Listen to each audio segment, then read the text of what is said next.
Okay, we're live. Good evening, ladies and gentlemen. We welcome you to this evening, September 29, 2020, meeting of the Zoning Board of Appeals. We would like to have the Pledge of Allegiance led by Commissioner Barry Walton. I pledge allegiance to the flag of the United States of America, to the republic which stands one nation, under God, indivisible, liberty and justice. for all. Okay, ladies and gentlemen, thank you.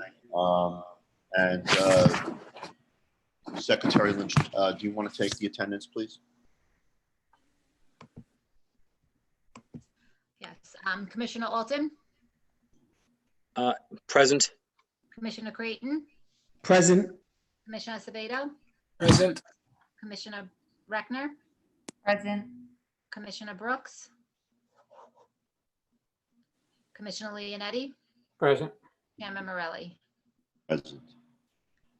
Case All right. number 2773, application of 73rd Meridian Partners LLC of 155 West 73rd Street, New York, New York, and Hebrew Academy of Long Beach of 132 Spruce Street, Cedarhurst, New York, for a variance in the following sections of the zoning code of ordinances of the city of Long Beach, New York: 9-105.12B height, 9-105.12D building area, 9-105.12E front yards, 9-105.12F side yards, 9-105.12I density for a new multiple dwelling with enclosed parking and amenities at 530 West Broadway, Long Beach, New York, also known as Section 59, Block 29, lots 14 through 35, 37, and 113 on the Nassau County Land and Tax Map. Okay, so the purpose of this meeting is to receive input from the public on the zoning variance application and the draft environmental impact statement, otherwise known as the EIS, for this case 2773. It's at 530 West Broadway in the city of Long Beach. The proposed project involves the demolition and removal of an existing building known as the Hebrew Academy of Long Beach. It is located at the southwest corner of West Broadway and Washington Boulevard in the city of Long Beach, New York. It's Section 59, Block 29, lots 14 to 35, 37, and 113.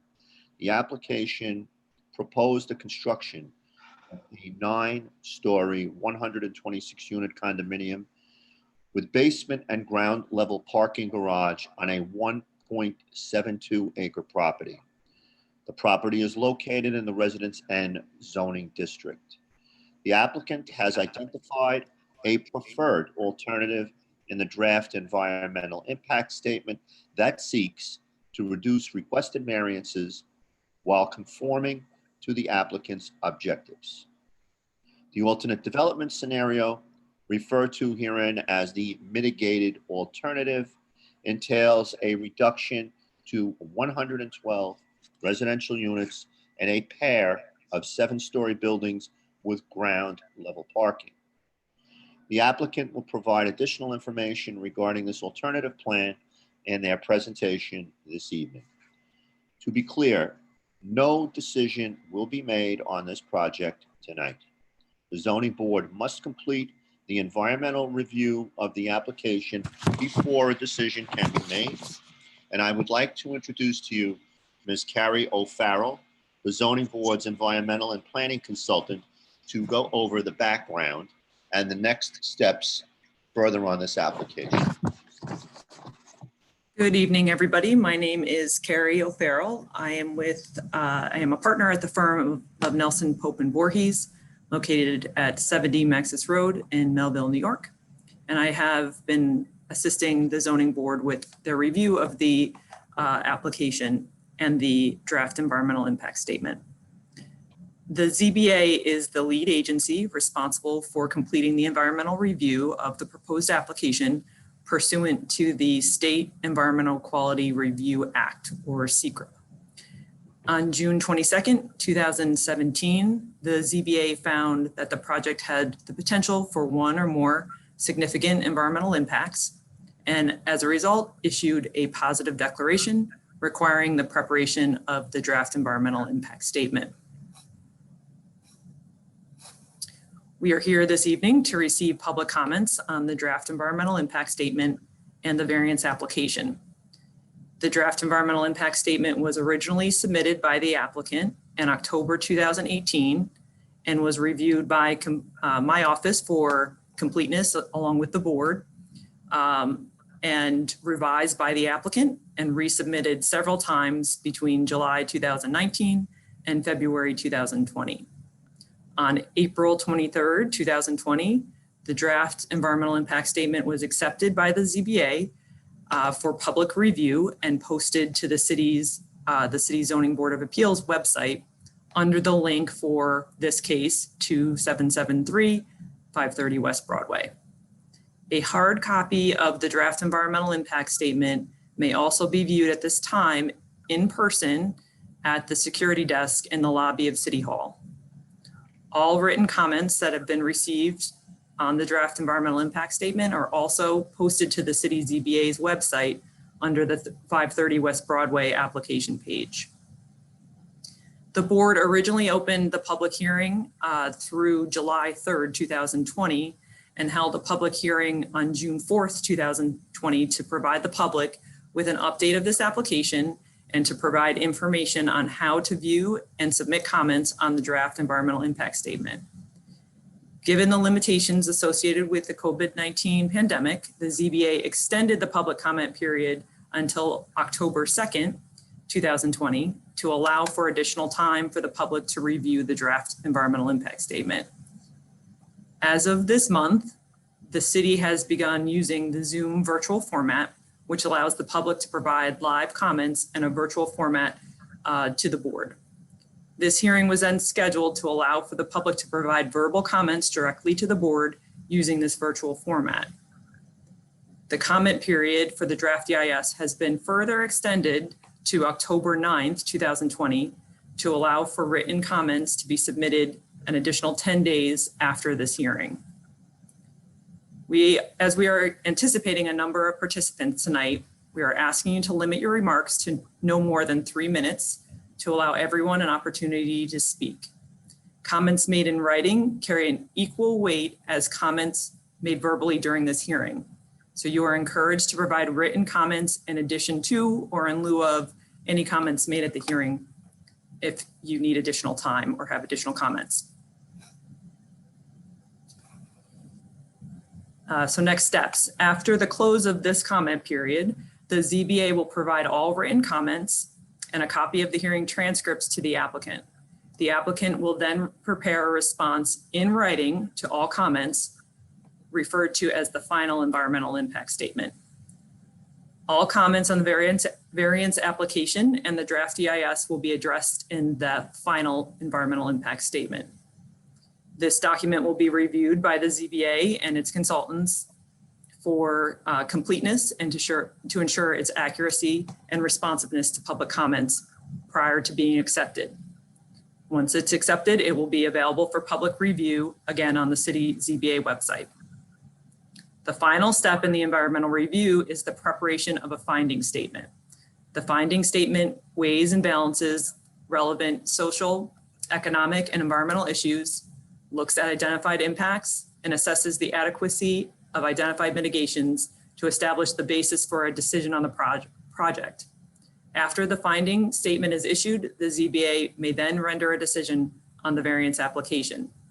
Again, no decision will be made tonight. There are a number of additional steps in the process before a decision can be made. It is stressed that all substantive comments on the draft environmental impact statement will be addressed in writing in the final EIS. Therefore, everyone is welcome to speak tonight, but it is requested that you refrain from making the same comments as previous speakers. You may simply indicate agreement with the previous speaker. We will provide the applicant an opportunity to address comments and address the board at the end of the hearing if they choose to do so. And again, after tonight, you may continue to provide comments to the ZBA for a period of 10 more calendar days until October 9th. Now I'm going to pass it back to Robin to go over the ground rules for tonight. Thank you, Carrie. My name is Robin Lynch. I'm secretary to the Zoning Board of Appeals. We're at slide 6. So I'll just go over a few ground rules and then we'll ask the applicant. Robin, sorry, you're very low. Okay, hold on. I'll go over a few ground rules and we'll ask the applicant to make a brief presentation on the proposed project.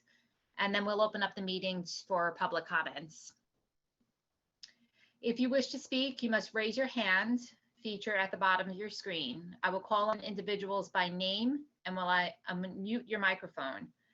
Once recognized, please provide your name and address for the record and then tell the board the specific comments you have on the draft EIS and/or the variance application.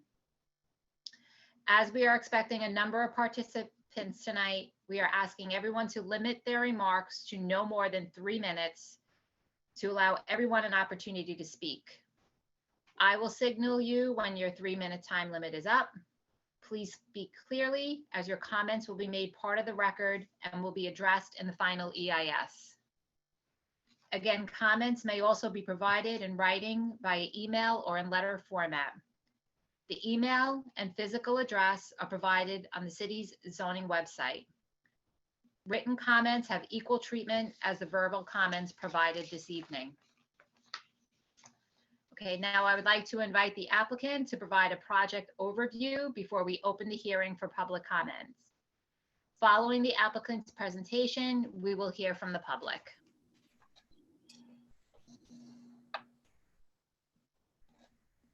Okay. All right. So at this point, thank you for your participation. And we will continue on at this point with the meeting. We'll begin the hearing. So would the applicants like to come up and begin their presentation? I'm having a problem with the volume. I don't hear a lot of people speaking. Is there a problem that maybe the Mr. Fraser can fix, because the volume is cutting in and out? Rocco, I think that Robin has to elevate the applicants first. Okay. Before we'll be able to That's hear fine. them. Okay. Yeah, that's what I'm doing right Well, now. Simone, I'm talking about even our own volumes, because Oh, okay. our volumes are, I don't know if it's our internet connections or, so forth, but some of our volumes are not consistent. So I don't know if that's. There we are. Maybe Can you hear us now? We're good. I can hear you, Dan. I can Okay, hear. great. All right, thank you very much. My name is Daniel Baker. I am one of the attorneys for the applicant, 73 Meridian Partners LLC. I am from the firm Sertilman, Ballin, Adler, and Hyman. We are here tonight, as has been laid out by the speakers before me, so I will try not to duplicate what they have said. I am joined tonight by my partner, Michael Zapson from the firm, as well as various members of our project team, including the applicant, our environmental consultant, our economic consultant, and our real estate expert. I would just like to point out, and maybe Robin, this is for you, that one of our speakers that will come after me tonight, there are going to be 2 people that will speak, somebody from the applicant, which is Kurt Wittick, and then our real estate expert, Barry Nelson. Mr. Nelson is remote from us, while Mr. Wittick is with me, so he can step right into where I am. Mr. Nelson's calling in remotely, so please be on the lookout for him so that you can allow him in to speak as well. So with that, I'd like to talk just a little bit about the project, a little overview, and then I will turn it over to Mr. Wittick. Also one other thing, Steve Curtin, if you can keep him as a presenter. Okay, good. Thank you. All right, so we last appeared before the board on June 4th, 2020. At that time, to provide information with regard to the DEIS after the board's first hearing of March 30th, 2017 on this matter, and then, as Carrie had mentioned previously, subsequent positive declaration under SECRA on June 22nd of 2017. Since then, the public has had the opportunity to comment on the DEIS and our application. At the June 4th hearing, our team also had the opportunity to present information on what has been dubbed as the mitigated alternative plan, or as we might refer to as the mitigated plan, to that one which was originally presented in March of 2017 and is also in the DEIS. This alternative plan is found in the DEIS and will be referred to tonight as the mitigated plan, which we will be discussing more fully. At this time, I would like to ask that all prior hearings, submissions, and presentations related to this application be incorporated into the record of this hearing as well. The purpose tonight, as we understand it, is to not only allow for comments on the DEIS, but to now focus on the mitigated plan as we have presented previously and will focus on in more detail tonight. That will allow the public to comment further for the next 10 days, and then ultimately allow the secret process to proceed as Ms. O'Farrell had discussed earlier, and the application can then proceed to its final destination of what we would like to see as an approval by the board. The full description of the mitigated plan analysis can be found in section 6.4 of the DEIS. As part of the preparation of that document, the DEIS, this alternative emerged, which reduced the scale of the project and the scope of the requested variances while facilitating a viable and quality redevelopment and revitalization of this property with a use that is permitted under the prevailing Residence K zoning district. This alternative resulted in an overall 11% reduction in the number of residential units, which is now down to 112, a 17% decrease in height, which is now at 105.5 feet, which was formerly 120 under the previous plan that we had submitted. And I will point out that the number of residential units down to 112 was at 126. There's an over 22% decrease in the number of stories from 9 to 7, a doubling of the area of unobstructed open yard, and an almost 13% increase in lot area per unit, which is now at 670 square feet, up from 595.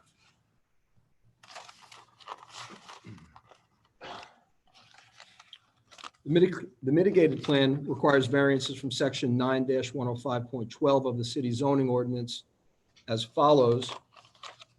And there are 5 variances that we are seeking. First one is for height, where the zoning ordinance allows for 3 stories above a basement or cellar not to exceed 40 feet above grade level. The mitigated plan proposes a 105.5 foot high building, 2 of them, and 7 stories. Again, this is down from 120 feet and 9 stories in the previous plan. I would also point out there was a 3rd building at one point that was 6 stories. So considerably down in height and stories. The next variance that is being sought under the mitigated plan is for building area, which the ordinance says shall not exceed 35%. The proposal under the mitigated plan is for a 43% building area for those buildings on the podium, and a 73% area when you include the podium parking deck, which only goes up 2 stories from grade. The third variance is for front yard setback. In this case, the issue is at the oceanfront side where the boardwalk is. You must have a 20-foot setback. We are proposing a 0 setback, and that is because the parking deck, or the 2-story area, the podium, abuts the boardwalk and goes right up to it. Included in there is a public seating amenity that's incorporated into the boardwalk and our property. The fourth variance has to do with open yards, which the ordinance provides for having no less than 65% of the width of the lot being open. That would be an equivalent of 325 feet for this property, whereas we're proposing an 80-foot opening at the width of the lot. And finally, the last variance being sought for the mitigated plan has to do with density, where the zoning ordinance says you must have 1,000 square feet per unit at 75 units. We are proposing 112 units which comes out to an equivalent of 670 square feet. That is up from 595 under the previous plan, so the mitigated plan again is closer to what the zoning ordinance allows for. We believe that the applicant has responded to the comments and concerns of the public and has addressed those concerns in the DEIS and by developing this mitigated plan. For more on it and the details of the plan itself, I'd now like to introduce Kurt Wittick, who is a member of the applicant team, to discuss it more fully. Before I do that, I would also just like to say one other thing. There has been considerable support for what we have proposed, more specifically the mitigated plan, by way of a considerable number. My understanding at this point is more than 100 individual support letters that were sent to the city, in addition to groups like the Long Island Builders Institute and the city's PBA coming out and supporting this project. So with that, I'd like to introduce Mr. Wittick.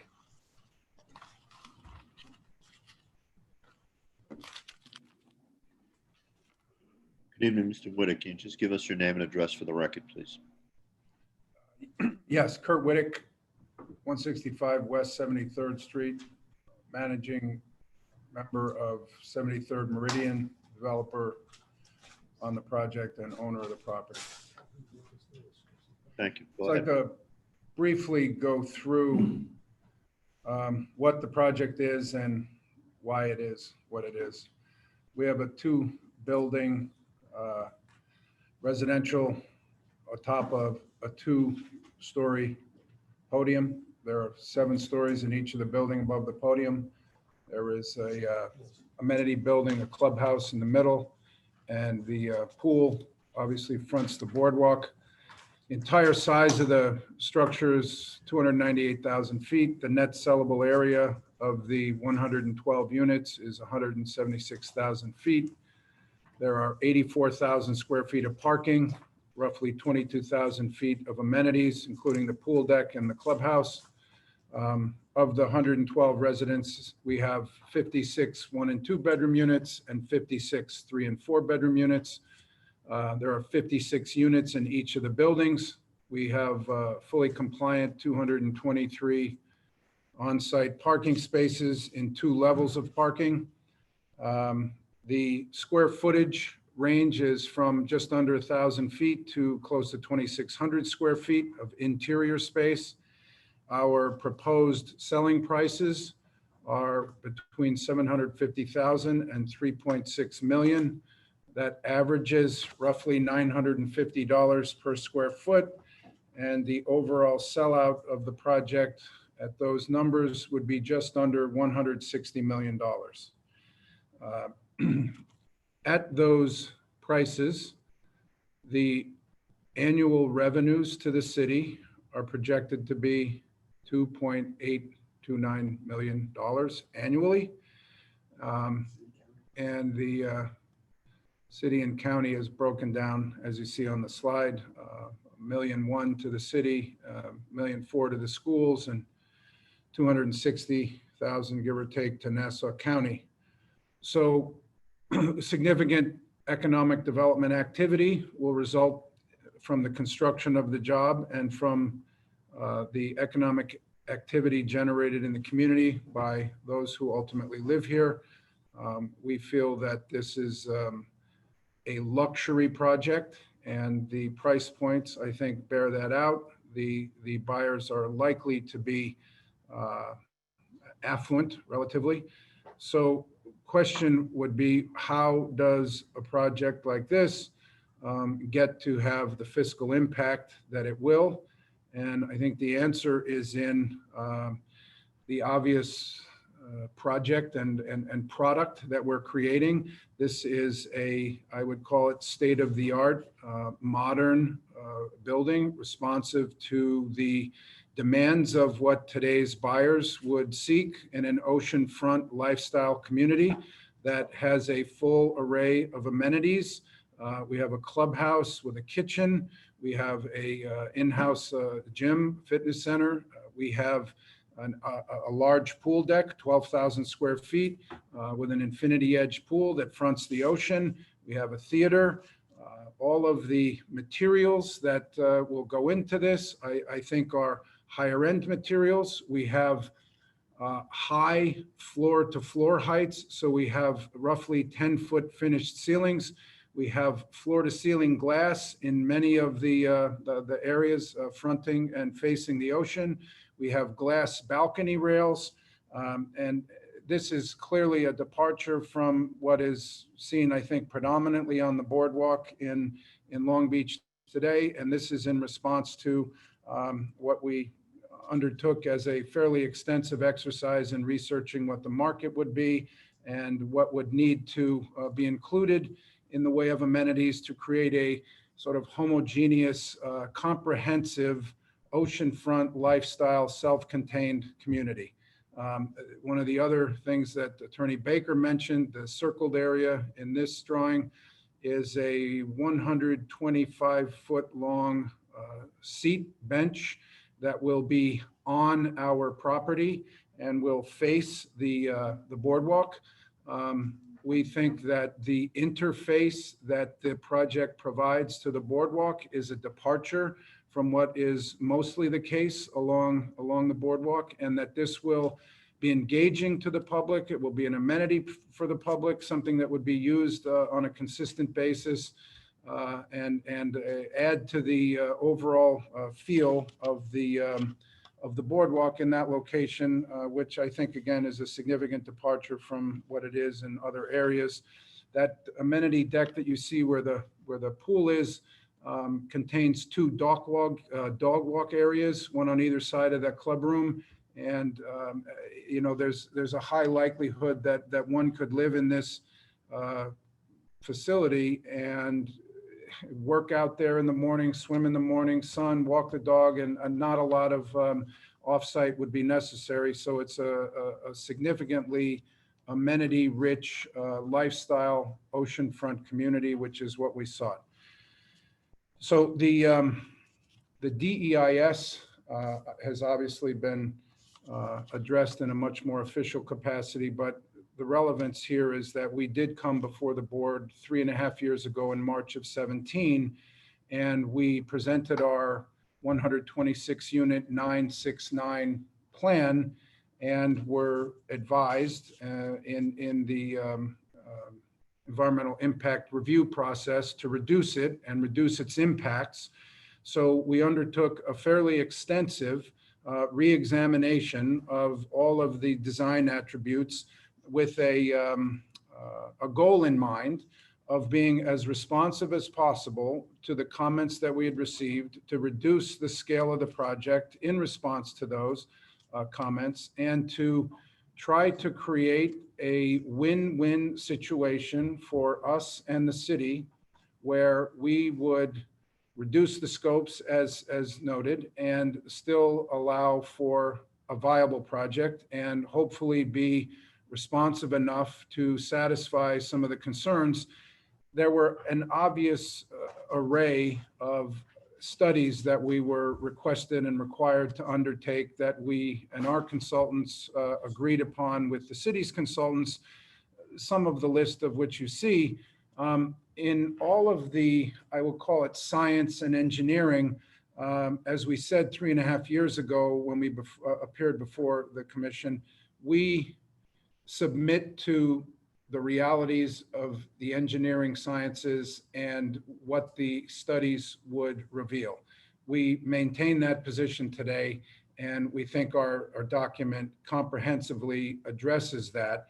As to the nature of the changes we made, if we could walk through some before and after slides, it would be, I think, instructive. We have some different views that show what the original plan was. This is the 2 9-story buildings on the east and west and the 6-story in the middle. And if you toggle to the new one, you'll see that we obviously reduced the height of the buildings.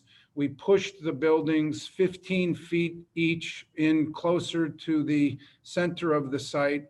So now on the west, for example, we have a 75-foot distance between the building and 560 to our west at the West Broadway side.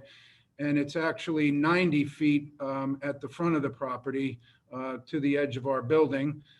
We also, as you'll see in this one, you can see it in all these before and afters, by reducing the height of the parking structure around the perimeter of the property, we have softened the edges, I would like to say.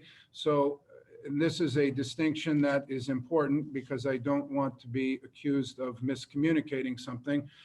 This project is 7 stories above the 2-story parking deck. If you look at this slide and the others, you'll see around the perimeter on the oceanfront side and the east and west side, you see terrace areas, which at one time were parking.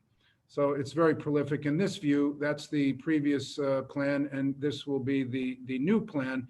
We have put 4 units on the second level of parking around the perimeter of the building in each of the buildings. So you now have actual residential units on 8 different levels. 4 in each of the buildings are on the second level of parking. So the terraces that you're looking at here where the greenery is are on the second level of parking because there are 4 units on that level of parking. If we go to another slide, I can show you that more clearly in a floor plan. Please, Steve, if you could. You don't have that. Okay.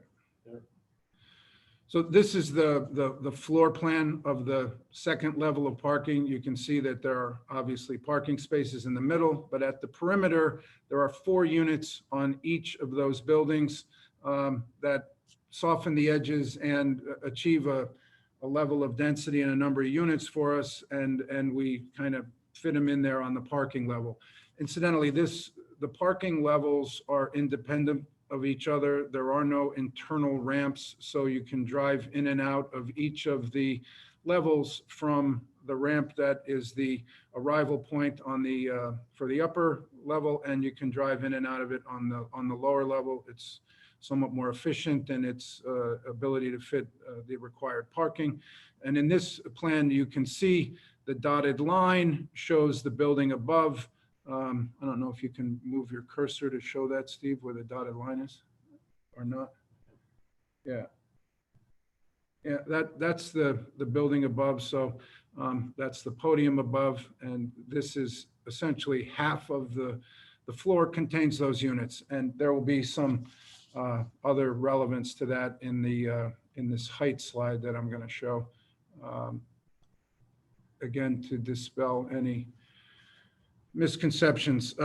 From grade, our building is 105.5 feet tall.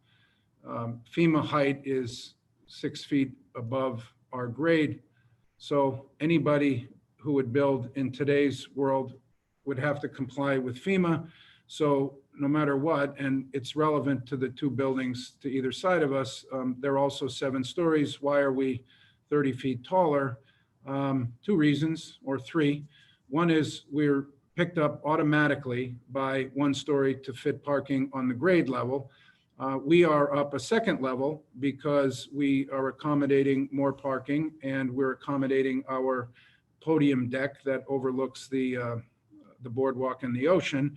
And third, our floor-to-floor heights for each of the floors exceeds what are likely floor-to-floor heights on all of the buildings built in previous eras that currently front the boardwalk. So our first level is just 11 feet, but then we have a 13'6" second level to accommodate the depth of our pool and to allow parking underneath it. And then the floor-to-floor heights going up are more than what they would be in a comparable structure built some time ago to accommodate what we believe is the market rate demand for higher floor-to-ceiling heights within the units. So that is how we get to our 105.5 feet. So there's been significant amount of talk as to why this plan needs to be what it is and meet the requirements that we have for, say fiscal reality.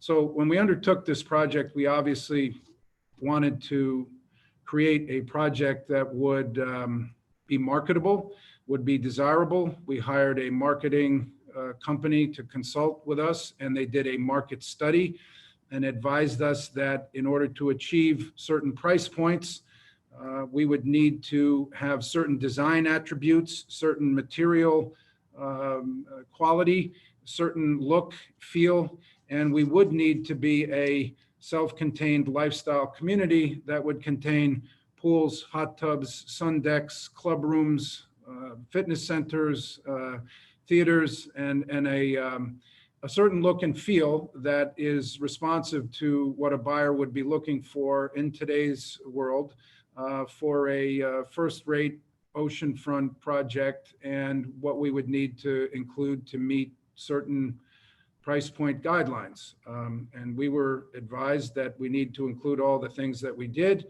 and that is what this design comprises. And it's important to note that this is an integrated design with vast interdependencies that are both design and economic related. So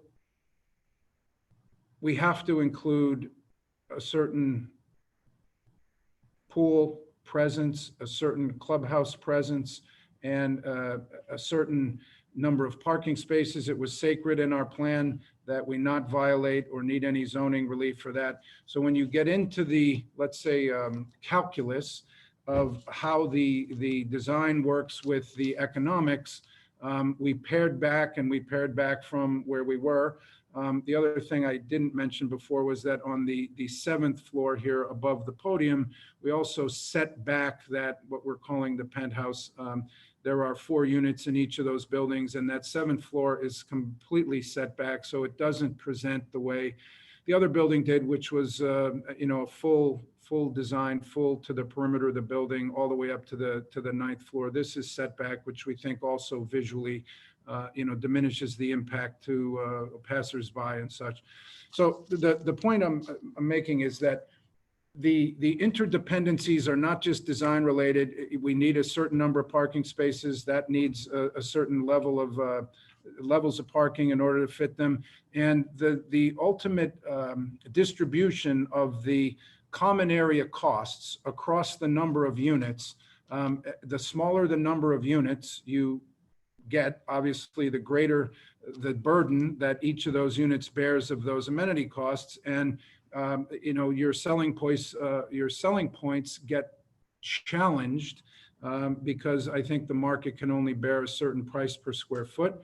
So we prepared a fiscal analysis that I think can show the realities of the numbers. We bought this property in 2017 for $13 million. That was a negotiated price with HALB. HALB had run sort of a private process where we were competing with other developers, and as I understand it, possibly one other school. We had to make the deal a few years before we ultimately closed on the property to accommodate HALB's needs of showing disposition of this property while building out their school in the 5 towns. So the top line here shows the investments we made over the years in deposits and in the purchase price and in the costs of this process that we've been in for some number of years. The cost of construction was prepared by a notable contractor based on our drawings and plans, and it totals $106 million. We know that there's roughly another $10 million to be spent on soft costs, including interest and the various consultants and things, property taxes and interest. Even during this period of time, we've paid some interest. And this price, this sales revenue is based on $950 a square foot, which is the average price across the units. There will be some obviously more expensive, perhaps at the penthouse, and some cheaper on the lower floors.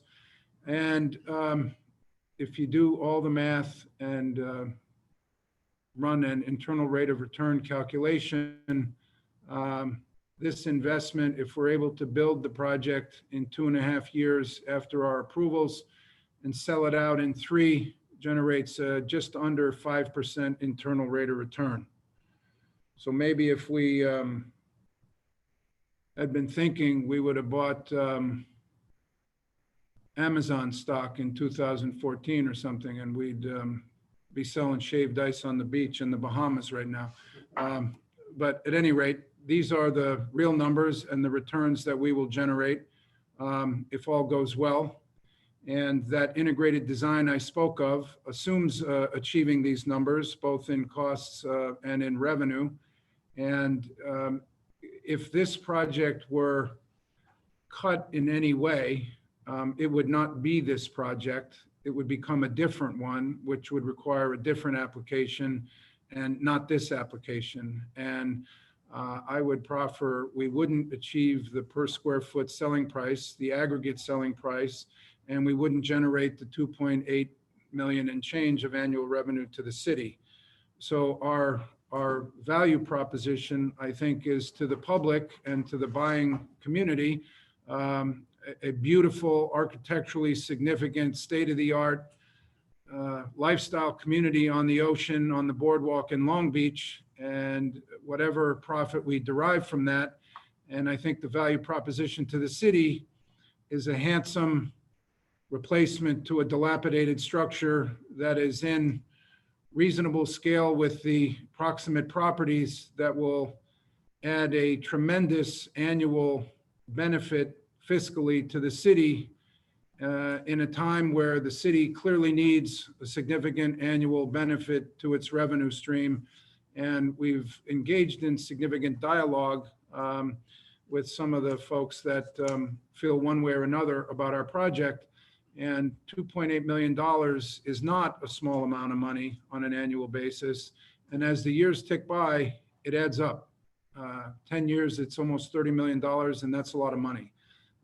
So we think that the aesthetic and the addition to the community aesthetically and what it does for the boardwalk and the general feel in that area of town would be significant and enhancing. And we think the fiscal benefits to the city speak loudly for themselves. Thank you. Okay, Mr. Wick, thank you. Now, Mr. Baker, are you going to have Barry Nelson on at this point, or how do you want to proceed? Yeah, thank you, Mr. Chairman. Good segue. Mr. Nelson, unfortunately, had been engaged in another matter tonight as well, so we've been hoping to juggle this in a good form.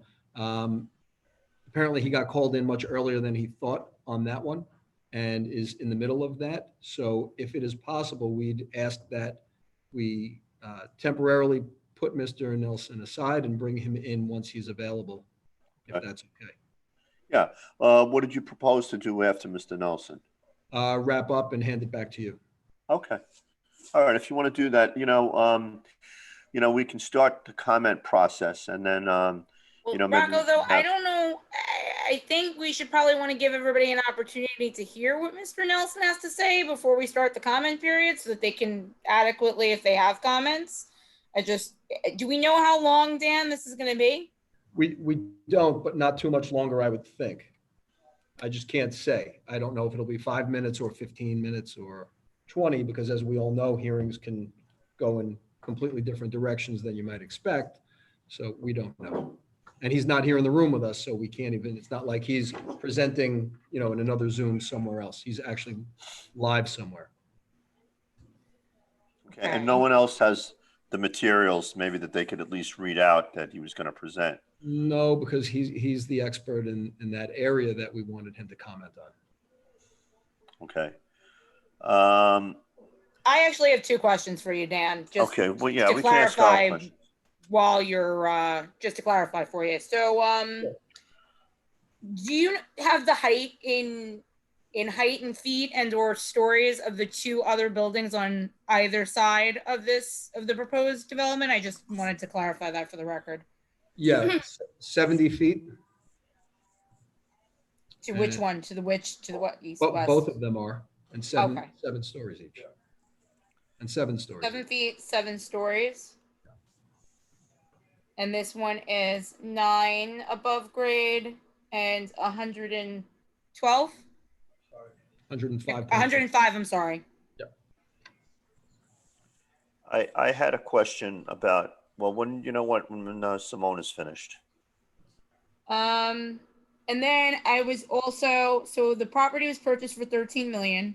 Now, are there any outstanding loans against the property or any other, or is that fiscal analysis include everything that you currently, There is currently financing on the property, okay. approximately 6.5 million. My question on the cost, just quickly, you've been paying taxes on it since when? Since 2017, when you Correct. purchased it? At that point, it came off it went back on the tax rolls. Right. What are the approximate taxes that have been paid per year on that property right now, since they went back on the tax rolls, as it is unimproved? 500. Yeah, it's almost $600,000. Okay. I mean, do you feel that in retrospect, $13 million for that property was a fair price? Or do you think now, I mean, maybe in the market of 17, do you think that it was a higher price than maybe you should have paid? Because that seems to be a big chunk of what You can answer is if you want. contributing to, what you folks have to, get per square foot, $950 a square foot. I'm just wondering if the, purchase price, let's just say overpayment, if we want to call it that, created the situation that you folks are in. Well, I wouldn't characterize it as an overpayment, but I'm going to let Mr. Whittick speak to Okay. Yeah, that's what fine. they and the market was bearing at that point in Okay. time. Okay. Hi, Mr. Winter. Yeah, I think we paid basically a market price for the property. The appraisal we got had a range of, land prices per key, if you will. And I think we landed somewhere in the middle of that range and we're comfortable with it. I mean, candidly, the costs that we've incurred since buying the property are probably quite a bit more significant than, whatever someone could argue we might have marginally overpaid. We've spent close to $2 million in taxes. We've spent several times that in consultants and fees and things going through the DEIS process. So I'm not sure that the purchase price played a real significant role in this. I understand. Yeah, I understand. It just seems like your other costs were higher than you anticipated then, basically, because of the time that this Right. continued. Right. Okay. All right. Thank you. Wasn't it a big gamble to pay that much for the property knowing you'd have to get Sorry? it? Yeah. Wasn't it a big gamble to pay that much for the property knowing you'd have to get a major variance? Well, I think our view of it at the time was that the buildings on either side of us were 7 stories and that we could make a compelling case that we were comparable to them. As I mentioned, there are more reasons for our building being taller. Anybody, if they were to build in today's market, would be faced with a number of the things that we are. The buildings on either side of us are not compliant with parking. If they were required to be, they would have at least 1 and possibly 2 levels of parking. Obviously, FEMA is going to pick everybody up, going forward. And as I mentioned, the floor-to-floor heights are in response to what I think the market is. So, any of the buildings proximate to us, if they were built today, I think they would be us. So our thinking at the time was, candidly, that there was a good case to be made given what the neighborhood was and given what the changes in market and, code requirements were, both for parking and for FEMA. So I think going forward, compliant buildings are going to be looking and feeling more like ours and less like existing product. And we were thinking along those lines. Okay, I understand. One other question. I don't know if Dan wants to come back on. I just had one more question. I mean, obviously you're aware that the I had a board. I follow up to that, Simone. I'm sorry, Mike. If you could just. Hello. Hello. This building is 94 feet above the boardwalk. The 70-foot high building next to it, how much higher than the boardwalk is that? Because where does the 70 start? The 70 starts from grade. From grade. So it's, and you, 15. I think the boardwalk, 15. Right. I think the boardwalk is at 20 per your. 15, we believe the boardwalk. Boardwalk's at 15. Okay, so the 70 is less, when you compare it to the 115, the 70 is actually lower because it starts at a lower point. So the difference in height is more than the, I can answer this. Yeah, I mean, it's math, right? Ours is 105 feet tall, theirs is 70. So, you know, if we're 90 feet Kurt, above the boardwalk, where are you measuring from? Yeah, I want to know Right. the relative roof height on each building. How much higher is this roof than the 70-foot building? 35 feet. 35 actual feet. So it's, Yes, okay. That's the question I wanted. Yeah. Thank you. you're welcome.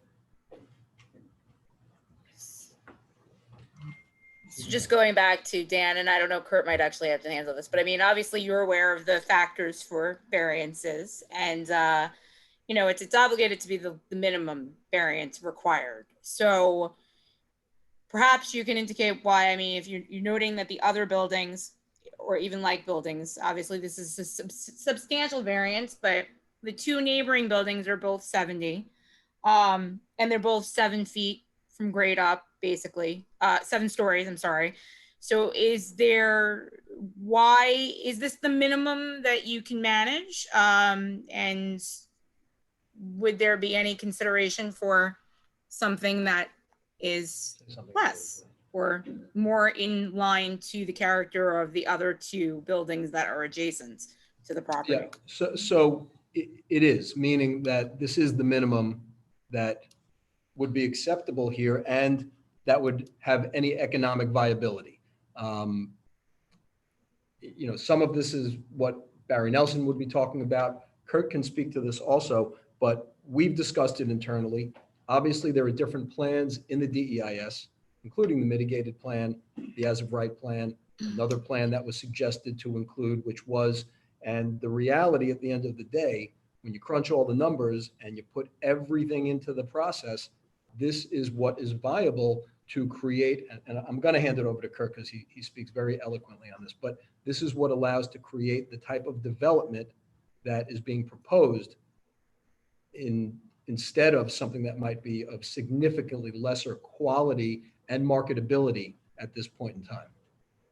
Okay, so basically it's a What did I financial just say? perspective we're talking. I'm sorry? We're talking about from a purely financial perspective. Is that what you're saying? Or Well, I'm just trying to clarify. It is financial perspective, but it's what's also driven by market conditions. So, you know, it's one thing to say, hey, let's build this because this fits. But the practicality of it is you have to be able to build something that not only, you know, will give some form of return to the investors and the developers, but also will be something that they can sell to the market, right? You have to be able to produce a product that is going to be purchased and that makes sense today in this location on the boardwalk, oceanfront, and everything else that goes along with it. So my And concern is. again, a big part of that goes back to what Kurt had discussed in his presentation, which is the need for an amenity-driven project. Otherwise, you've got a totally different thing that you are looking at to build and market and sell. And everything that they've done in terms of research for years and years has shown that's not what will work here. How big a risk? Noted. Just to point out, because I know it's coming on close, Robin just texted me that we're getting close to the amount of time. Is there any more update on Barry? Just wondering if you've gotten any more of an update while we're moving along. Not yet, which leads me to believe he's still in the middle of his I mean, presentation. I think it's probably safe to assume that Mr. Nelson is, he's been before this board many times, and I think most of us are very familiar with his qualifications. I think, most of us have known him in front of the board for years. And I think it's safe to say that, we've waited quite a while though now, and, we're watching the time. And I think it's also safe to say that, Barry's going to show us the fact that it would not impact on property values, which is his opinion. He's going to show us that, the people's property might be enhanced. I mean, quite honestly, after seeing him for many years in front of the board, it's highly unlikely that he's going to show anything that's going to be any negative impact to the neighborhood. So I think we're going to have to wait a little longer, but, Simone, what do you think? I mean, I think we're going to have to proceed shortly if Barry doesn't come in. I mean, Yes, shortly. I want to just make sure that the public has an ample never heard opportunity before, to comment. Rocco, so, it's really more for the public. I didn't want the public to not have an opportunity to also be able to comment on something that Barry might, have something to say about. I understand, but the thing is, that's really my how reasoning. much But more yeah, time do we wait? at some point, Dan, we're gonna have to either have an update if he's gonna be in the next 5-10 minutes. I think what's going to happen, I think realistically, I think if we have to proceed at a certain point and people will have questions, remember, there is a write-in period that people can question, and basically we may be able to get the answers on our own to those questions. But I think at this point, we can't just keep stalling for time. I mean, I think we have to come to a point where we're going to go forward. Well, I mean, I would suggest that Are there we any do- members of the board that have any questions? I'm wondering if Kurt or anybody has an abbreviated, just 3-minute presentation of what Barry's going to bring to the table, so we can move on. I'm seeing that a lot of people are frustrated with wanting to get the public opinion. Yeah, I mean, are most of the other members in agreement that, we've seen Barry before us dozens of times, and he's not going to say anything that's going to be detrimental to the project. Well, in fact, Mr. Chairman, I'm sorry to interrupt, but if you recall, on June 4th, Barry did present quite extensively. And that's incorporated in the record. So. And it is, and it's not going to change. And I think you are good to point out that it's not going to show any, negative impact. And I think that if there are people that have, opinions and have other questions, I think there's certainly enough time that people can address the board with those questions that they didn't agree what he presented. If he, comes in later on, if we're going through the questions, but I don't see any members of the board having any other questions. Do any members of the board have any other questions that they can pose for either Mr. Baker or Mr. Whittick at this point, so that we're sure that we've gotten that out of the way? No. So, I'll rely on council's opinion at this point as to whether or not we can go forward. Well, again, I can't unfortunately produce Mr. Nelson all right at this moment. Well, so talking about, I leave it to the board, but again, I would request that we have the ability to bring him in if possible. Maybe you can have him in as a rebuttal, maybe. Ms. Freeman, what do you think at this point as our counsel? Should we proceed? Rocco, as I noted, if anyone else has any other comments or questions, I think we should ask them first of Dan, if no one else has any comments. If you're saying that he's not going to be, if he's already raised everything that he's going to raise in the last presentation, we've asked everyone not to duplicate their presentations because everything from the prior hearing is still in the record. Then I think it's fine. I don't know that he necessarily can be brought back as a rebuttal. But if you can't give a specific as to he's going to be on, within any period of time. I mean, this hearing's been scheduled. He did know about this hearing. I understand that sometimes you have conflicting hearings, but having been on both sides of the table of this, you know how it goes. And try not to have conflicting hearings. If you do, you try to reschedule one. So if you are okay with us moving forward, if you don't think he's going to have any additional, anything to elaborate on for the purposes of tonight, then, I would say we can move forward. Is that sufficient? Do you agree? I mean, Well- you know what his presentation is, I don't. Well, I know the subject matter. I'm not him, and I'm not an expert, so I can't speak to exactly what he was going to say. And while, of course, it is similar to what was presented at the last one, we've had much to talk about since then, and obviously we'd like his testimony to be made part of this. The fact of the matter is, this is remaining open. Certainly, he can speak in rebuttal because he'd have that opportunity if he was giving his presentation now. So I don't think that's an issue. Look, the board will dictate what happens. I can only ask and suggest that we'd like him to be able to speak when he becomes available. His hearing that conflicts with this one was scheduled well in advance of this one and could not be rescheduled due to the nature of that case. It's unfortunate, but through Zoom, we hoped that this would work out in a good way for everybody. With that, all I can do is, again, suggest that he be able to speak when he is available. Certainly, he should be available to answer any questions or comments that we think we're going to answer or address. I will say this, and my understanding was more in the line of, we're not necessarily going to be addressing comments here because this is all feeding into the FEIS, which will be fully addressed by our team in the final document. So I don't know that this was supposed to be so much of a question and answer format or something where we are going to spend the board's time tonight, unless the board members have questions or specifically want us to address something, and then of course we'll do our best to do that. So with all of that, I think if you're inclined to proceed at this point, that's how it will go. But again, I renew my request to have Mr. Nelson speak and let us go. I'm going to go back to where we were talking about the financials then for a few minutes, Mr. Baker. So I don't know if you can answer it or Mr. Whittick can answer it. So you guys talked about this 5% profit. That concerns me a little bit because, as even Mr. Whittick said, you would have done better with Amazon stock. And the thing is, this 5% projection is based on, I guess, a healthy market, which really now seems to be kind of hot. But, with a lot of uncertainty in the world, elections, COVID, all kinds of different things.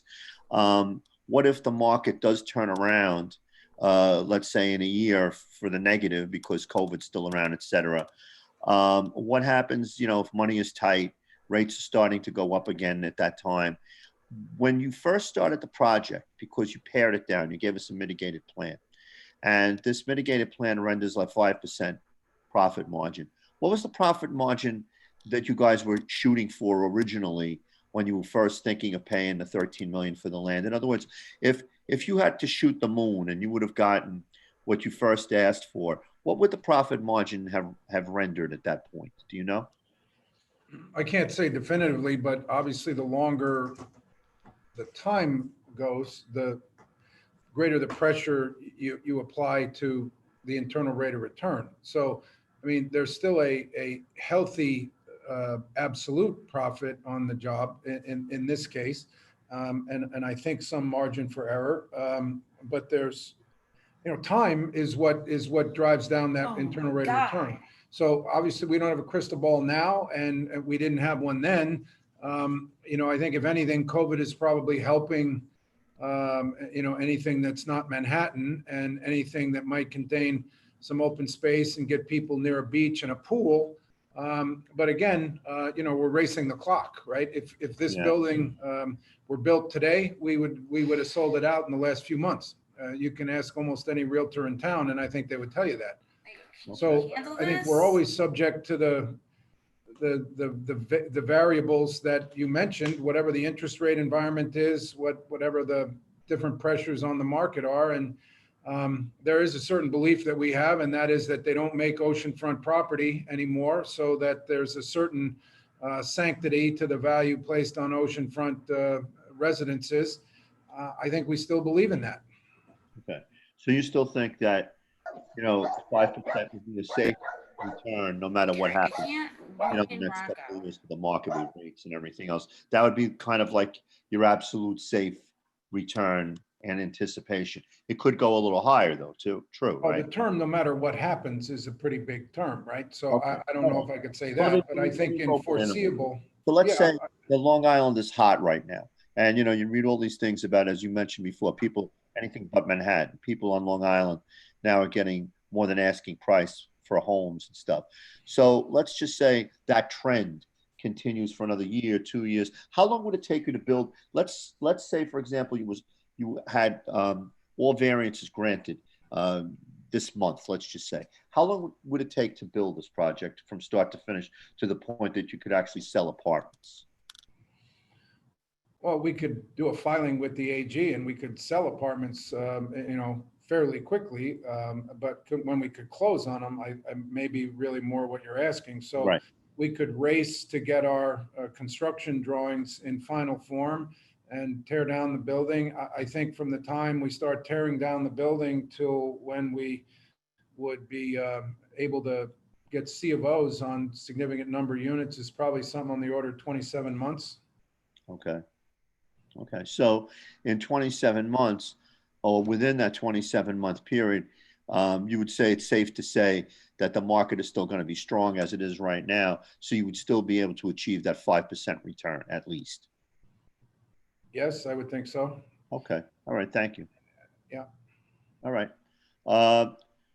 Again, any other members of the board have any questions regarding the financials or the design of the building? Simone, do you have any other questions, or do you have anything you want to add? Any other points you'd like to make? Not at this time. I was trying to respond to the chat questions. Just so everyone is aware, in order to raise your hand when the time is right, so when we begin the public comments, you will go into the participants part, which is at the bottom of your screen. And then when you have the participant part, you will be able to raise your hand. So we will be taking public comments after we are done with the applicant's presentation. And I just appreciate everyone and your patience while we are going through this process. And thanks for hanging in there with us. Dan, I'm assuming we still have no more update as to Mr. Nelson. Correct. Okay, so let's move forward. So Rocco, I guess you can start with how you normally would with anyone in support of the application. Yeah, I'm going to start now by, at this point, having people, and Mr. Baker, I think you would probably be okay with this. I'm going to start with people that are in favor of it. So this way, Yes. while we're on that roll, if Mr. Nelson comes in, he can just segue into that role. How's that? That's perfect, Mr. Chairman. All right. All right. So at this time, can we start to signal those people who would like to participate that are in favor? And remember, there's a 3-minute limit. Please don't be redundant on the comments. All right. So let's see if we can start that now. Can we elevate the participants to the point that we can get their comments? Rocco, we can. You just got to give Robin a minute. It takes a couple of seconds for her to do it. Okay.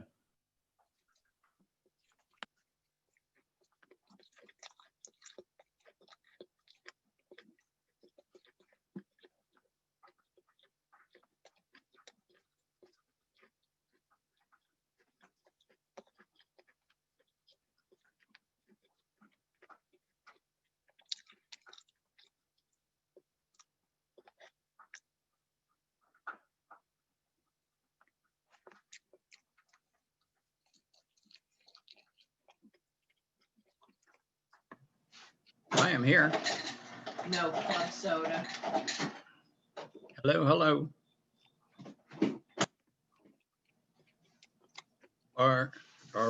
Am I here? You're You're here. requesting to speak in support of the project? I have some questions. All Okay, right, but is go it, ahead. is it in Sure. support of the project or no, or you're not sure? You better save me to the second half. Okay, so then we can recall you, just put your hand down, and then when we're ready for the opposition, we can call you. Thank you. All right, so we're looking for people in support of the project. If someone can give us their name, and we'll put them on and address for the record.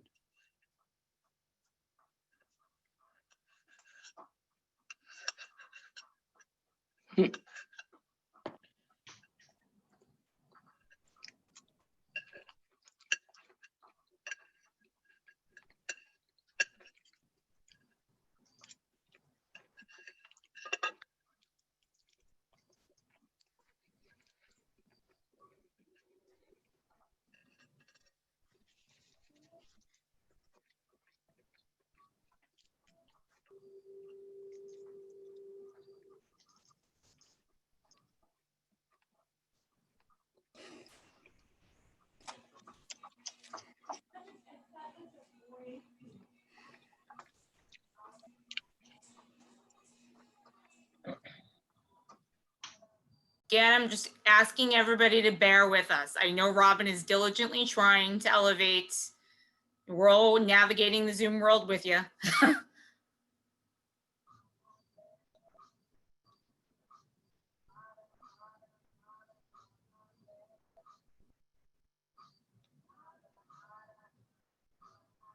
Double click.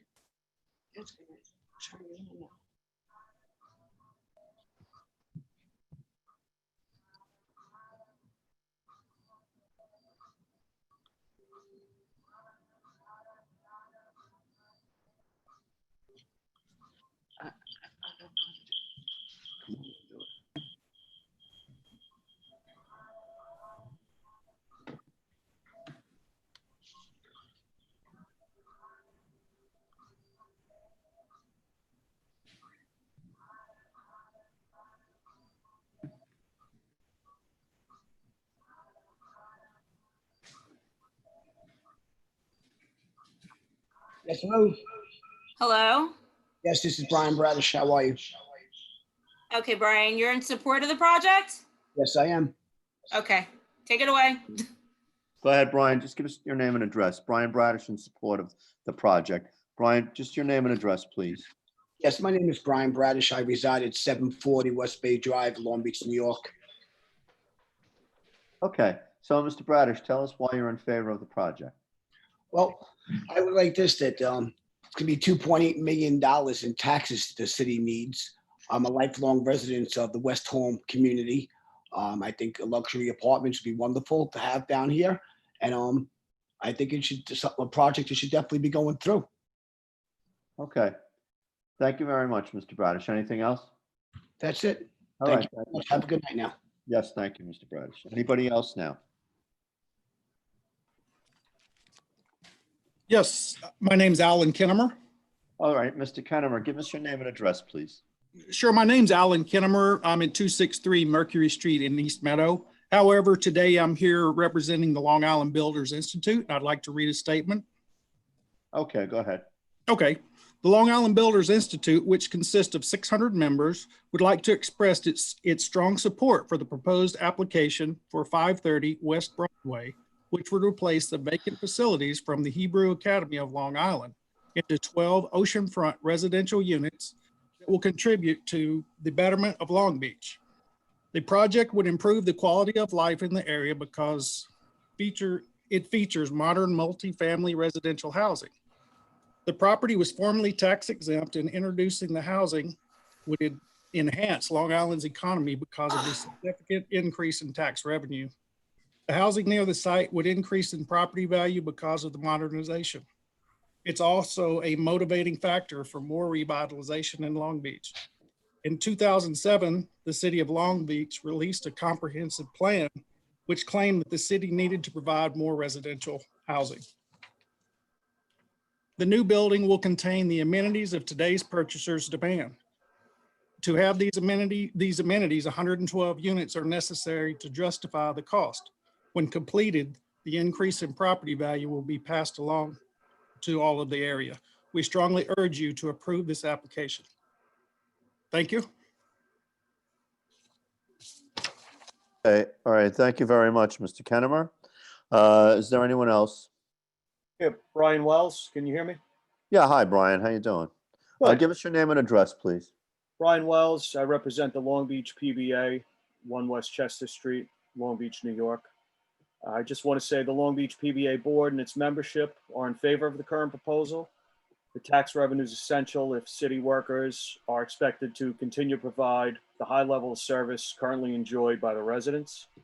Furthermore, from a safety standpoint, myself and my membership would rather not have to continue to crawl around that abandoned building searching for trespassers and vandals. Having had to perform that task myself on an occasion, I'd rather not repeat it, and I can assure you all it's not pleasant. And while we certainly understand concerns about overdevelopment, the proposal in its current form doesn't appear to be intrusive and should be a nice addition to the property along the boardwalk. Thank you very much. Thank you very much, Mr. Wells. Who's next? I'd like to say something. Sir, your name and address, please. My name is Ian Danby. My address is 511 Long Beach, 511 Franklin Boulevard. Okay. I am the chairman of the Long Beach Chamber of Commerce, and the board has submitted a positive statement in writing that Robin Lynch has. But I would like to now speak on a personal basis. I'm a 30-year Long Beach business owner, 28-year Long Beach business resident, and a 21-year Long Beach homeowner. As a business owner and a resident, I support the proposal as presented. I believe it will be a win-win for Long Beach, fiscally, aesthetically, and environmentally. It will enhance property values, business revenues, and increase the economic development that we're dearly in need of in the city of Long Beach. I wish you luck. Thank you, Mr. Danby. Is there anyone else?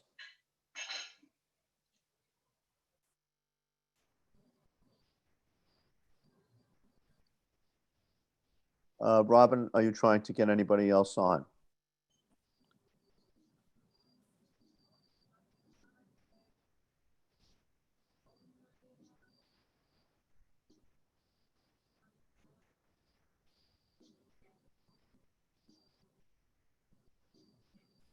Hang on, Robin's having a problem with her microphone. Stand by.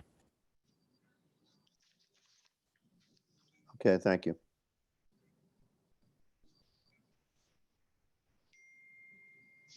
Is there anyone else that wishes to speak in favor of the application? I don't see any other hands raised, just before we move on. All right. Just to go back to Dan. Yeah. Is Dan Baker still on as a panelist? I don't know. I can't tell. I'm looking. And there's still a Terry Stewart that's on. Did Terry Stewart wish to be heard? So can you hear me? Yes, we can. Are you in favor of the project? I am definitely in favor of the project. My name is Terry Stewart. I live at 123 West Broadway. I've been a Long Beach resident for 25 years. And actually, I would love to move to that new development. So I'm looking forward to having that beautiful building on the boardwalk instead of looking at that eyesore every time I walk or ride my bike in that area. So Okay, thank you very much, Ms. Stewart. Anything else? That's it.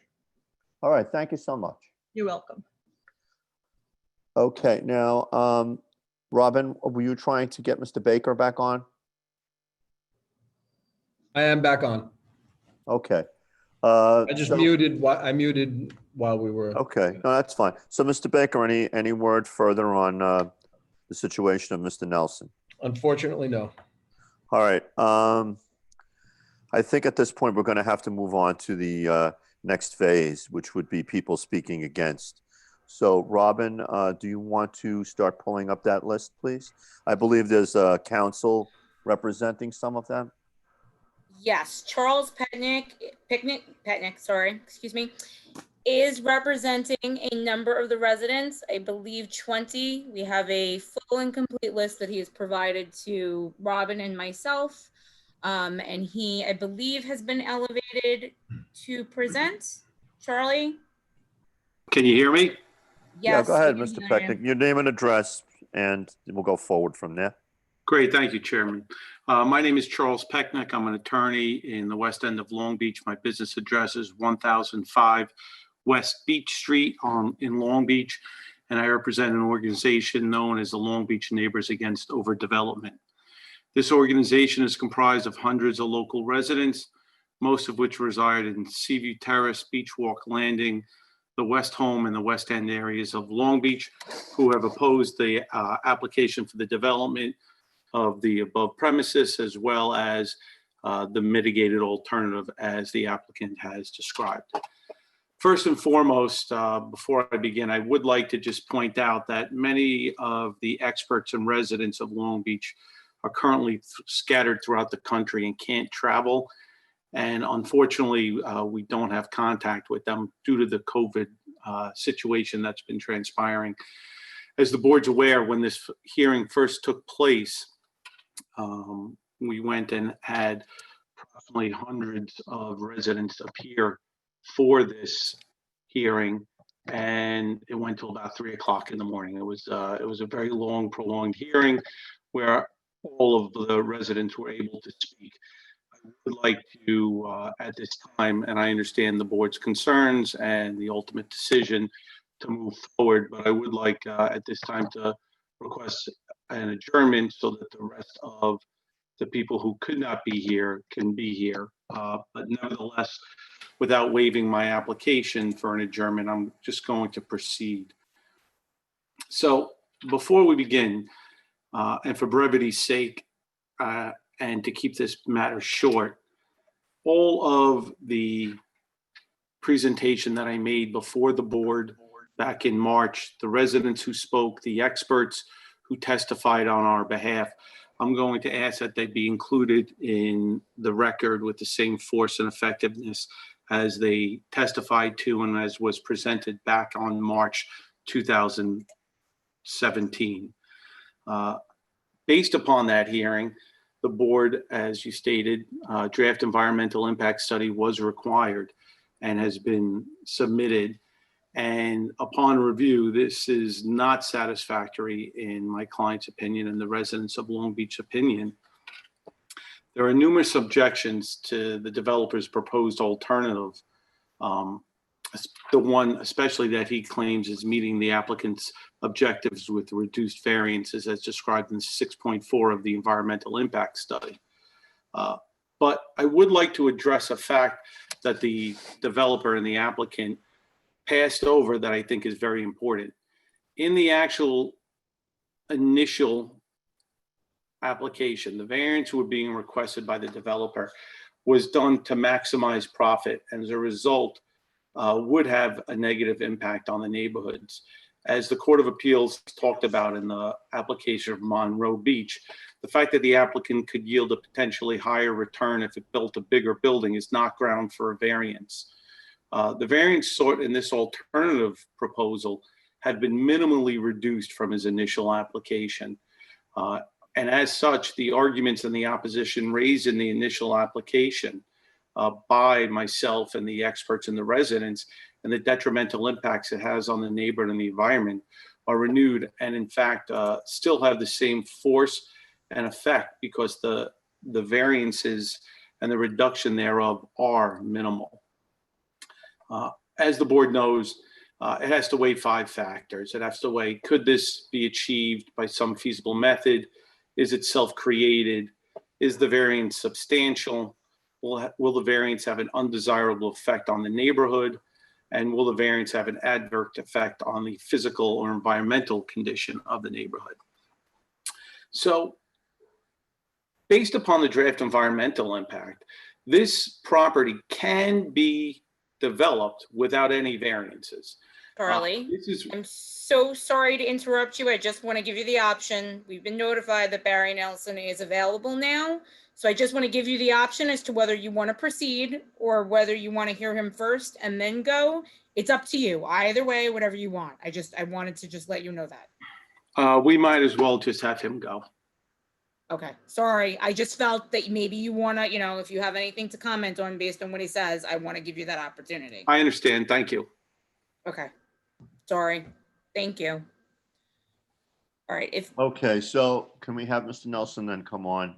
Mr. Baker, and we'll hear his presentation. Yeah, We thank you. have- And I do apologize to Mr. Pecknick. Obviously, we're not controlling the other meeting that he was at, but I believe he's dialed in and you should be able to find him and elevate him to the speaker. I don't see anyone is dialed in right now. I don't know if Robin, because I know Robin's been having a lot of difficulty speaking, or at least for us hearing her and trying to elevate people.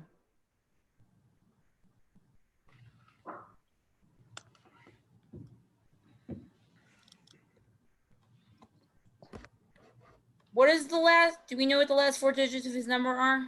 I'll ask him. Robin says there's no one dialed in.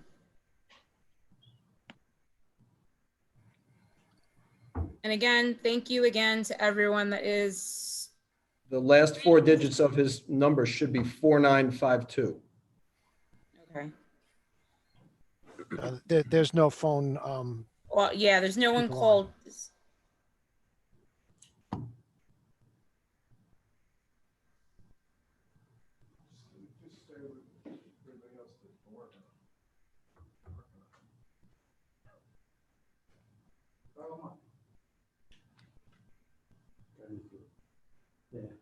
Hang on one second, because we're just confirming. He said that he was in, but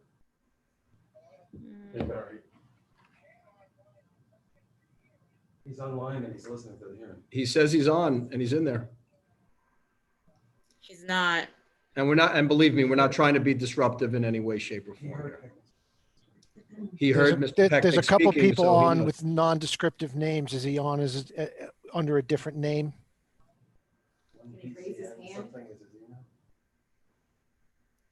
One BCN Do you see one BCN as an ID. as an ID? No. He can hear us both right now. Yeah, he hears everything, so he's on there. Well, he's not in as a colon. Robin just texted me. She does not see him. I'm looking at the attendees because I'm a co-host. I don't see him. Dave doesn't see him. I have one user that says Pixel 3. Is that? He's a participant as opposed to a call-in. I think that. He's a participant, not a call-in, right? He's, He's an attendee, yeah. but he's not showing up as an attendee. That's what we're saying. If you could ask him to raise his hand and then lower his hand, then I can see which one. He's doing that. No, if he's calling in though, it's not going to show as raising his hand. Can he just We don't know that. We don't know that. get off and call in again? His hand is His raised. hand is raised. I mean, he's in there with you, so. Hold on, I think I found him. Thanks, Dave. That'll get better.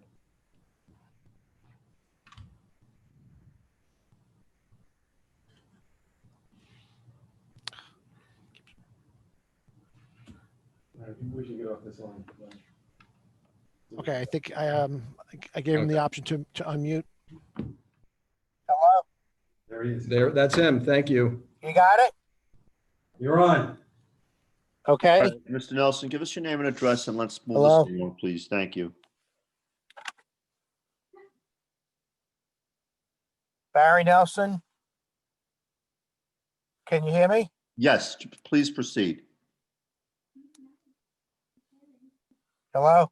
Yes, Mr. Nelson, proceed, please.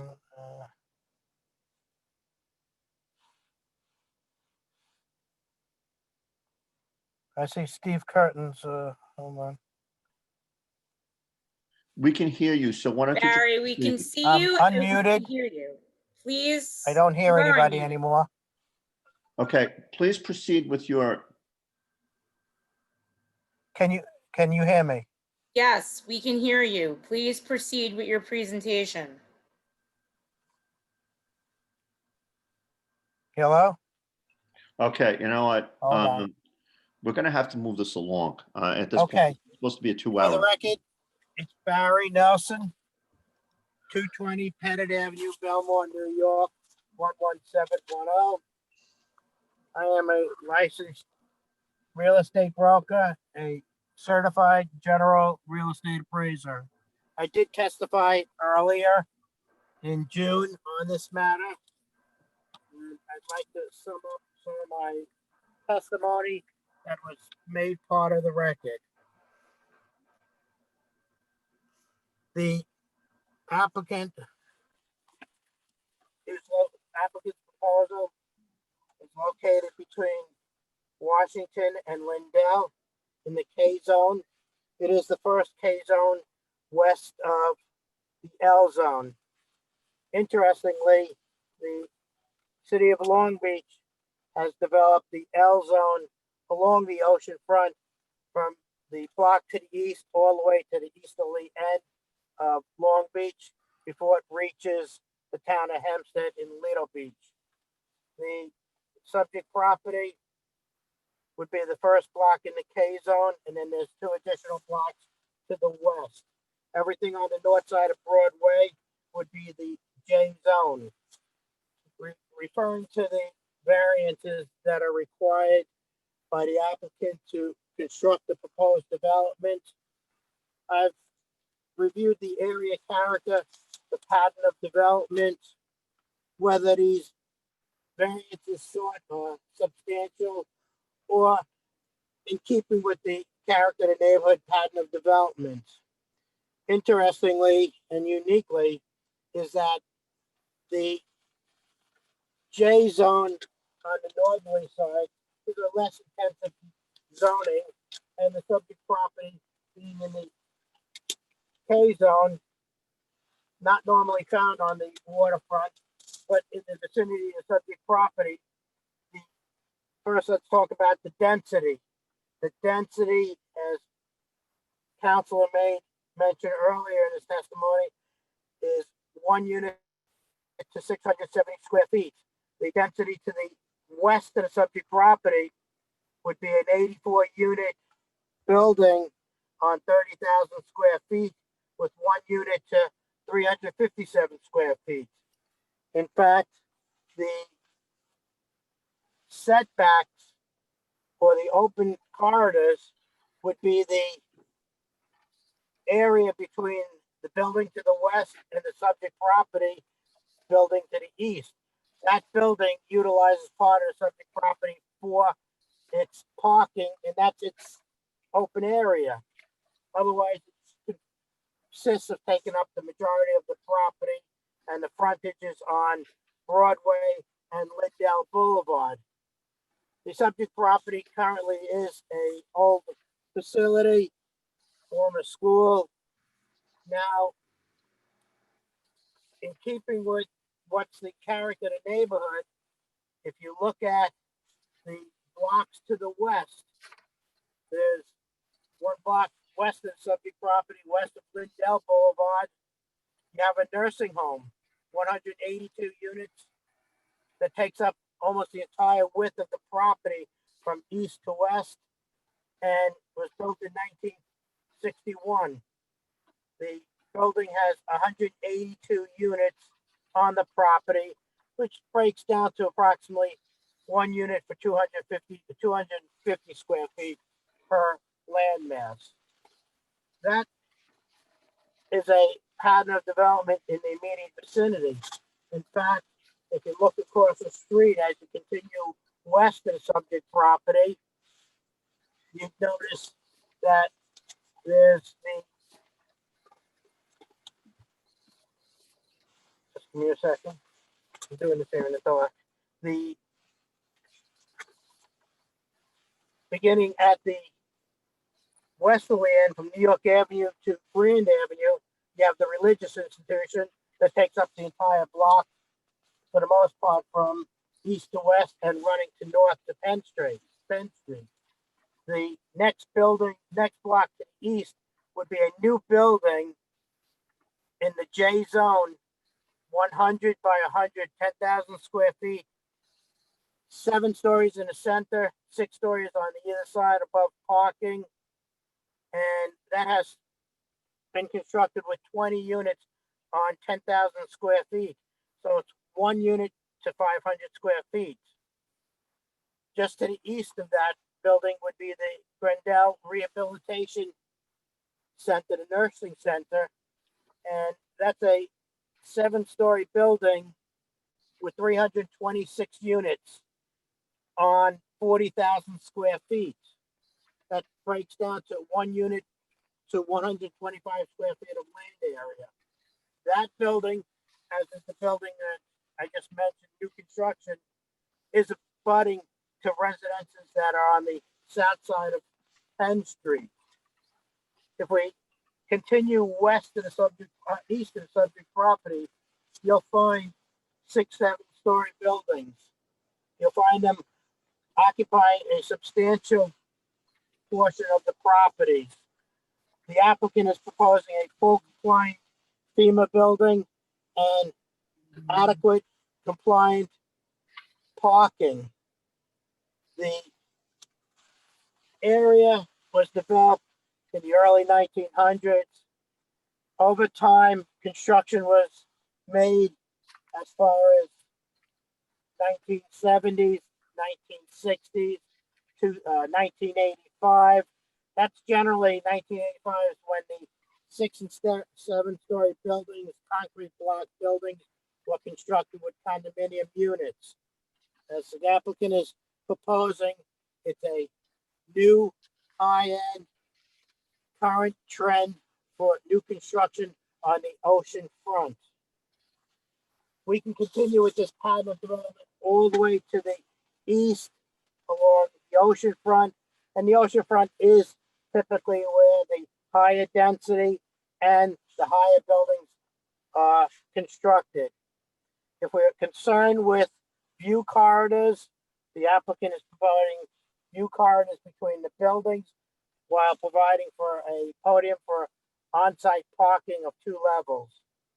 You'll see the area character in the immediate vicinity. The applicant has put up pictures that include within the vicinity of subject property 5 and 6 and 7-story buildings built in the 1950s, 1960s, and the 1980s.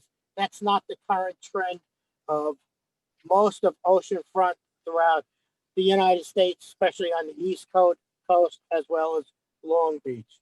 It's my opinion the proposed development is not going to alter or change the central character of the neighborhood. It's not going to depreciate property values, and it's going to provide for a positive trend, positive income for the community.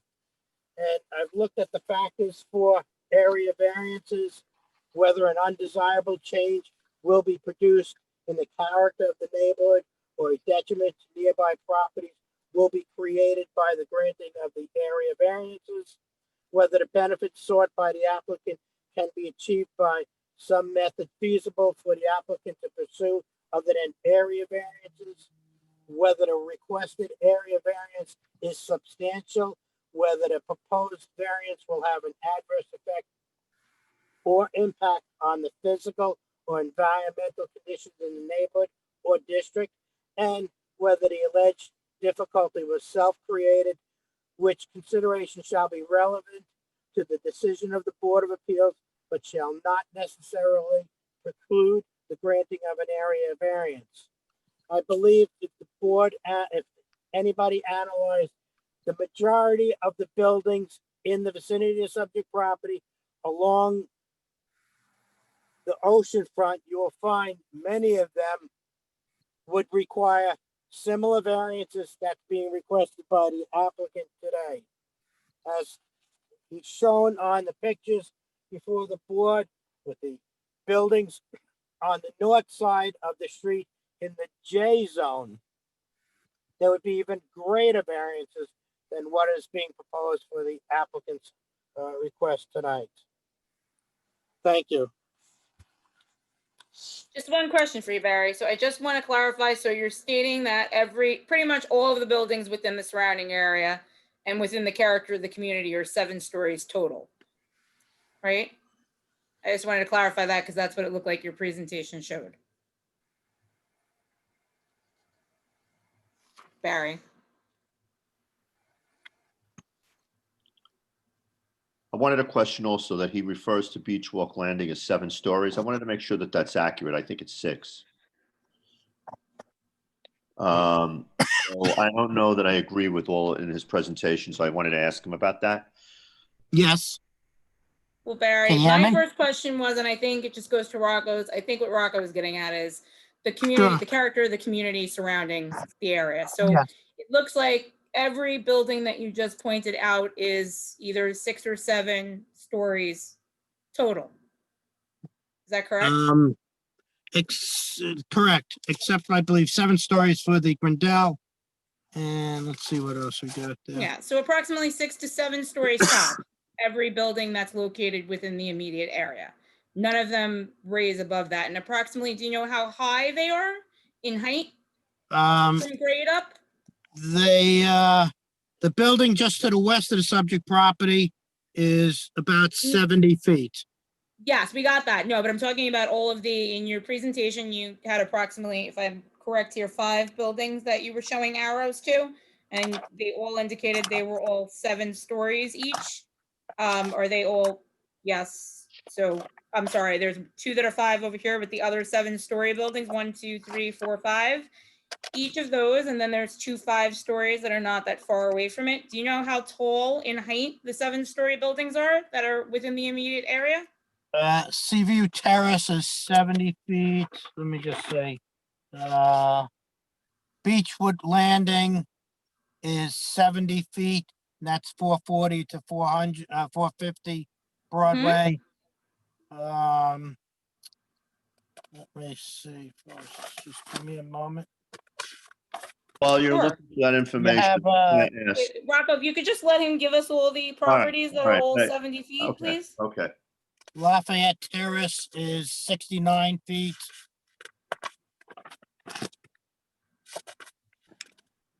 Let's just see. We have the Meridian is 75 feet. The breakers are 82 feet. And let's just see what we have.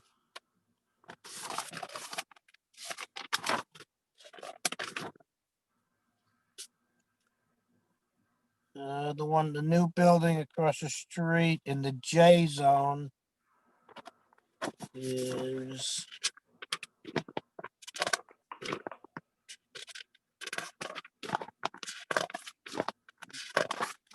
I'm sorry, I'm working in the dark. Yeah. Bear No with problem, me. but I mean, I think it's a fair assessment. So you're saying that they're all approximately 70 feet. If anything, Yeah. there's maybe one that's 80, but none of them are 100 The feet. Is Meridian. that what you're saying? You got the Meridian around 73 feet. The breakers at 82 feet. Okay, so then none of them are 100 feet. I don't have any, no. Okay, thank you. That was all. I just wanted to clarify that. Thank you. And a quick question also. Yes, sir. You referred to the amenities in the building, et cetera. To your Yes. knowledge, none of the buildings that have been built previously have ceiling heights that are in the same range as this building, correct? That is Ceiling heights correct. are 11 to 12 feet, I believe. And That the is other correct. buildings are all about 10-foot ceiling heights. So one floor level is not equivalent in the other buildings you're comparing to as well, correct? That is correct. Yes, sir. All right, okay. I think at this point, we're done with Mr. Nelson's presentation, and I think we should go back to Mr. Pecknick at this point. Mr. Pecknick, are you prepared to go forward? I am, Go Commissioner. ahead. Chairman, thank you. Can I proceed? Yes, please. Okay, I just wanted to point out that one of the reasons that we had requested this adjournment is the courtesy that was given to their real estate expert, and I'm fine with giving the courtesy of the real estate expert to go and put his presentation on, is because it is very difficult to go ahead and get these experts to testify and get them in a timely manner based upon where everybody is scattered throughout the country. So I just wanted to point out the fact that we did wait for quite some time, interrupted my presentation, which is fine. But we did that because it's important that all these experts get heard for the board's consideration. So again, I think that just points to the fact that it is difficult to do this presentation without having my experts here. And I am going to, as I stated, just rely on what their testimony was, because the variances being requested in their alternative is minimal. But to go back to just correct one thing, a couple of things that the real estate expert said, and I'll get into it, is Beach Walk Landing, which is the building to the east of Seaview Terrace, is 64 feet in height. And it was built to the code when it was built. The zoning code came into effect in 1987. Beach Walk Landing was built in 1985, and it's actually consistent with the current building code. And most of the buildings that their real estate expert just cited are all to the east of this proposed project, which is all L district and higher. So those 70 feet that are in those buildings that are to the east of the proposed project are within code. 70 feet is the actual height that they're allowed to build to, not the zone that they are currently looking to build in, which is a K zone, which is a 40-foot height. And I do believe the Beach Walk Landing is 6 stories, not 70. I just wanted to clarify that for the board's sake. To go back to what my presentation was going through, is in the environmental impact statement, there is an alternative which the opposition considers should be proposed alternative number 1, and that's building without any variances. Building on the project, on the site, without having to ask for any variances. I think it's very telling that the details that were given in the draft environmental impact of this alternative were next to nothing. And it's clear that the developer does not want to move forward with it, because actually in his environmental impact study, he says that clearly, and I quote, "This would be a drastic reduction from the proposed development plan. Such significantly smaller units would not be appealing to the target market demographic that the applicant has identified and upon which its development and business plan was based." And that's based from page 275, section 6.2, paragraph 3. The problem is, just because the applicant has its own ideas as to what it wants to develop and what its target audience and target market demographic means, does not mean that we're forced to accept that. And it doesn't mean that that's the reason that it should satisfy the legal requirements to what's to be developed on the property. In his presentation earlier, the applicant said that he has to meet the price point guidelines.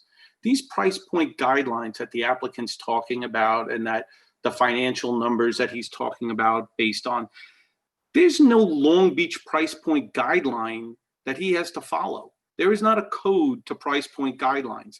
The price point guidelines is what this applicant wants. The code that's out there and what's solid is the zoning code that was created in 1987, not 70 years ago, but 35 years ago, to go and dictate how buildings were built. The applicant claimed that all the amenities and all the luxuries are required for this prospective target audience. Problem is, when he describes that, he says that without all of these amenities, without all these luxuries, without these ceiling heights, he just can't sell. It's it. Like, he's done. He's not going to be able to get to his market. However, if you ask any realtor here in Long Beach, as was pointed out by the board, the co-ops and condos on the boardwalk currently don't have these amenities. There is no shortage of these. They are being sold the minute they get on the market. They're in extreme high demand. And if he built units that were consistent with what is on the boardwalk, his units would sell just as quickly as the units that are on the boardwalk currently. These amenities and these ceiling heights are not required. This alternative, building with no variances, would have no negative impacts, which was presented in March of 17. It would comply with what the city deemed was appropriate for the site and would not have the detrimental impacts on the neighborhood and on the systems within it. And obviously, the first 2 aspects of it was there was no self-created hardship if there's no variances, and they wouldn't be dramatic. When you look at the alternative on table 2, located on page 44 of the EIN, you can see that the alternative with no variances does still provide an economic benefit to the city in both temporary and permanent jobs, as well as a net fiscal impact to the city. Yet at the same time, it does not burden the city system, the local traffic, and the neighbors around. However, as I stated, he completely dismisses this alternative. Then the other alternative that he puts forth, again, doesn't really talk about in the environmental impact, was the alternative with some variances which were significantly less than the variances being requested. That's on page 301, section 6.5 of the draft environmental impact. This is what the opposition would be considered alternative number 2, and it's displayed in the appendix labeled DD.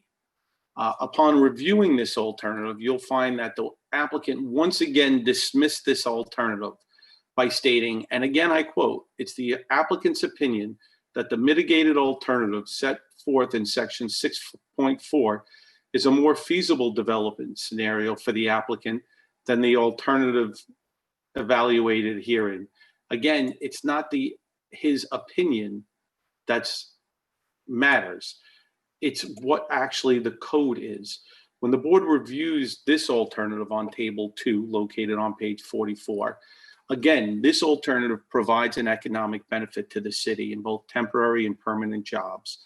And again, in regard to the net fiscal impact, unfortunately, the board does not have that information in front of it. And the reason the board does not have that information in front of it is because they didn't perform the study.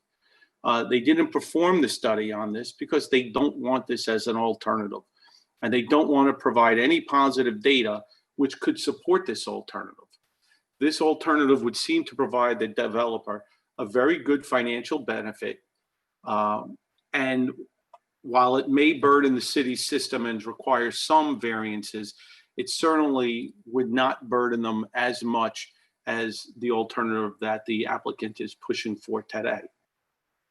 And as a matter of fact, if the board reviews the renderings in the appendix, it'll note that this alternative is consistent. Both alternative 1 is consistent completely with the environment and the boardwalk that it's in. And what we're considering as alternative 2 is at least consistent with the building to its east and west. Neither of these alternatives would be completely out of character. Alternative number 1 would be completely within character, and alternative number 2 would be slightly out of character for the neighborhood. However, nothing remotely close to what the applicant is considering. In the environmental impact, he actually said that, again, this is what he considered his 5th alternative. In contrast, however, the 5th alternative identified in the final scope would result in further significant downsizing of the project, which was not contemplated by the applicant in formulating a business plan for the development of this property. Furthermore, whereas the mitigated alternative would allow the project to be of the same high quality, upscale nature as the proposed plan, a development conforming to the constraints specified in the final scope for this 5th alternative would not provide the economic return necessary to meet the objectives. So that's in paragraph 1.6, page 49. So what exactly are his economic objectives? And could he tone down these luxury products to go and meet these objectives? We don't know because there's no financial data that he did. And based upon this, the developer wasn't even considering building within the code, or at least developing it with very minor variances, as he just stated in his environmental impact. They didn't even consider it. Again, the applicant's opinion that this project would not meet its economic return and it does not like its alternative is not a legal rationale for why it shouldn't be mandated to do so. The applicant puts forth 2 alternatives which would permit development of the site with either no variances or significantly less variances than the 2 alternatives being advocated by him. Again, as we presented on March 13th, we finally found out that the applicant paid $13 million for the property before they were ready to proceed. And today we found out that he bought this property without a plan. They were forced to buy it early, and they were forced to then go, once they paid the price for the property, to go and work backwards.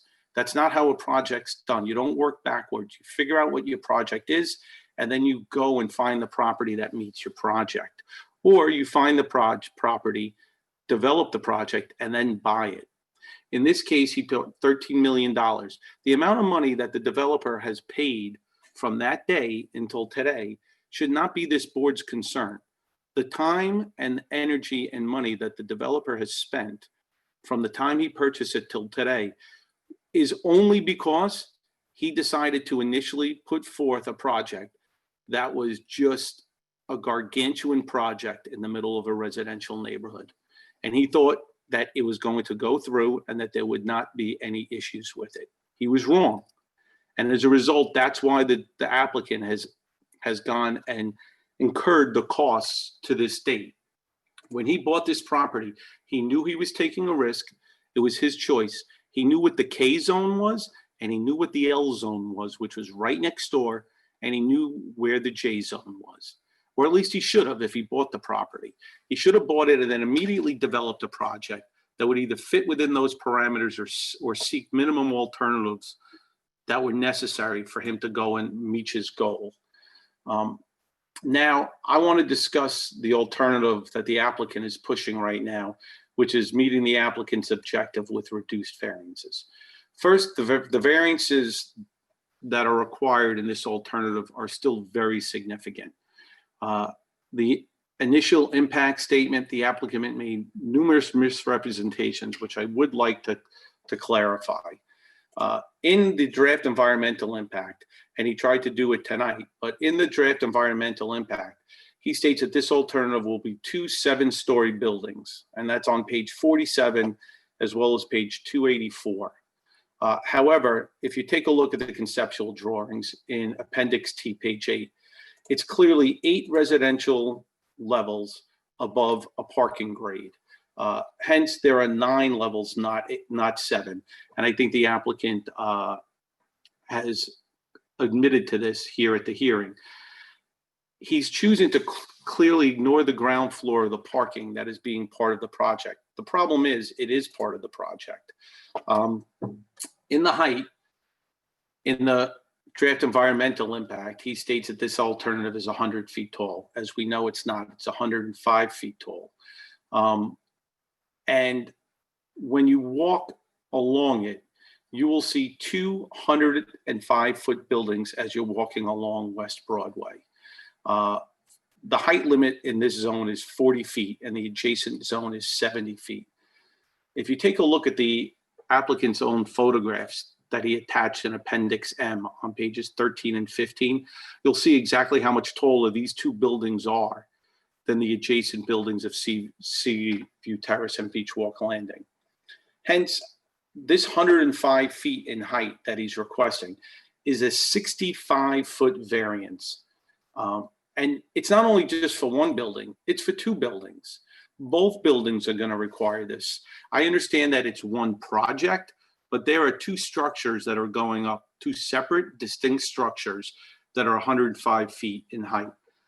It's more than 165% variance, which obviously is substantial. The other misrepresentation is the maximum building area. In his draft environmental impact study, he says that it's only 40% of the total area. And that's on page 287, section 6.4, table row 3. That's also a misrepresentation. If you take a look at his conceptual drawings in Appendix T, pages 8, 9, and 10, it shows the ground level, which is the parking level of the project, is a completely enclosed parking garage. This first level parking garage is 11 feet tall and is above the flood zone, so it doesn't count as a non-structure. This entire structure is 460 feet wide by 120 feet deep, which is 55,200 square feet of the total 75,000 square foot lot.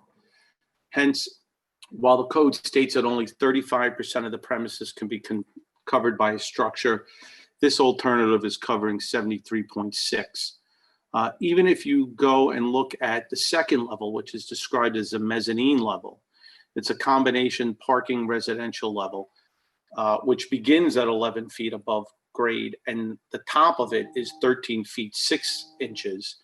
The structure on this level must also be considered a structure. It's 440 feet wide by 100 feet deep, which is 44,000 square feet, which means this second floor, 20 feet above the ground level, still is covering 58.6% of the lot. This obviously is a substantial variance under case law. In regard to open yards unobstructed, the real estate experts somehow said that there's a breezeway and there's pass through from the buildings. The problem is the first two levels are 25 feet tall and there's no pass through for that.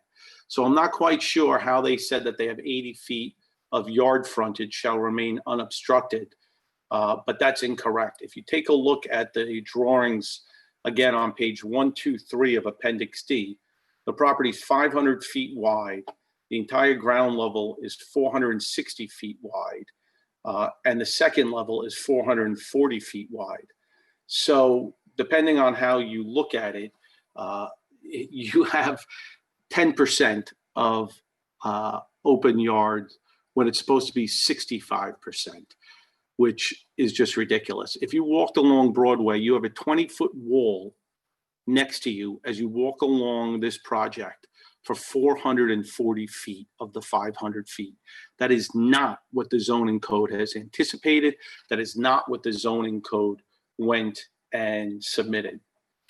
In the draft environmental impact, it doesn't address, even though they addressed it today at their presentation, they did not really address the setback from Ocean Beach Park. There's a 20-foot setback there. And again, in their presentation, they admit that they go right to the boardwalk. So there is a 0% setback. So they're looking for a complete variance for this. And while they say, well, that's to accommodate the parking, again, what came first, the chicken or the egg? The only reason they have to accommodate the parking is because they're trying to put all of these units into the building. If they didn't have to put all the units into the building, they wouldn't need as much parking and they wouldn't have to take the 20 feet next to Ocean Park that's required to be there. In my initial presentation, I had several experts talk about why that 20 feet is necessary. It's necessary to get emergency vehicles in there. It's emergency to go and for safety reasons, and it's there for the safety of the citizens. That 20-foot setback is not there. Not only is it not there for the first floor parking garage, but the second story is also abutting the boardwalk. I understand that their mitigated alternative that meets their objective softened it up a little bit by putting some plants there, but be that as it may, you're walking through a wall. If they decide that they're not going to care for those plants or it's too expensive to care for those plants and they remove them, well, there's a big wall next to the boardwalk. So the entire reason of that setback, in addition to what I already discussed, was the fact that there wasn't what was considered a Chinese wall along the boardwalk, which took place on the east end before the zoning code kicked into play. So in regard to the misrepresentations, 4 out of the 5 variances that are required, there were misrepresentations in the draft environmental impact study. In regard to density, their proposal that they would like the board to accept is for 112 units. They're permitted 75. So once again, they're asking for 37 additional units, which is a variance of 50%. Based upon the case law, and again, we're not going to go through it, it's all in the record from the first hearing, 50% without a doubt is considered a substantial variance. So every single variance, while the applicant makes it seem like they, went and reduced their variances and really took a haircut in this proposal, The variances that were reduced by 10%, 12%, but that's not a lot when the initial variances being requested are 200% variances, 170% variances, 150% variances. The variances initially requested were so large that they needed drastic reduction, not the minimal reduction that went and is being proposed here. Again, as the board knows, it's supposed to grant, and Ms. Freeman, you talked about this, it should grant the minimum variance deemed necessary and adequate, at the same time preserve the character of the neighborhood and the safety and welfare of the community. The fact that an applicant could yield a potentially higher return if it built a bigger building is not ground for granting the variance. Here, the applicant talked in percentage of profit, but percentage of profit on a $150 million deal is a big amount of profit. And when that profit is cut into because he overpaid for the land, because they came up with improper plans for the first 6 years of owning the land, that should not be on the city and the residents to then bear the cost of that. Now, in the initial presentation, we detailed the surrounding neighborhoods and the environment that would be negatively impacted. I do want to clarify, when the real estate experts said that those buildings were 70 feet, if you went west of Seaview Terrace, now and again, I know the board is aware, Seaview Terrace was built in 1961, way before any building code was created. So while yes, you could look at that for the character of the neighborhood because it's an adjacent neighbor, you can't look at that in regard to whether it's to code or not to code. When they built it, there was nothing to rely on. If you go west of Seaview Terrace, you'll see that those buildings are very modest in height. They're all 40 feet, 30 feet. They're very low-rise buildings. I submitted in my initial application a number of exhibits, some of them the photographs of the buildings on West Broadway. Those show you the actual look of those buildings.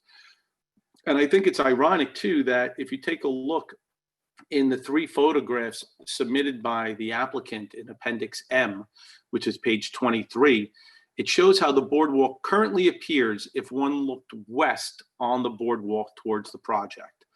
The 2 other photographs depict how it would look with this project.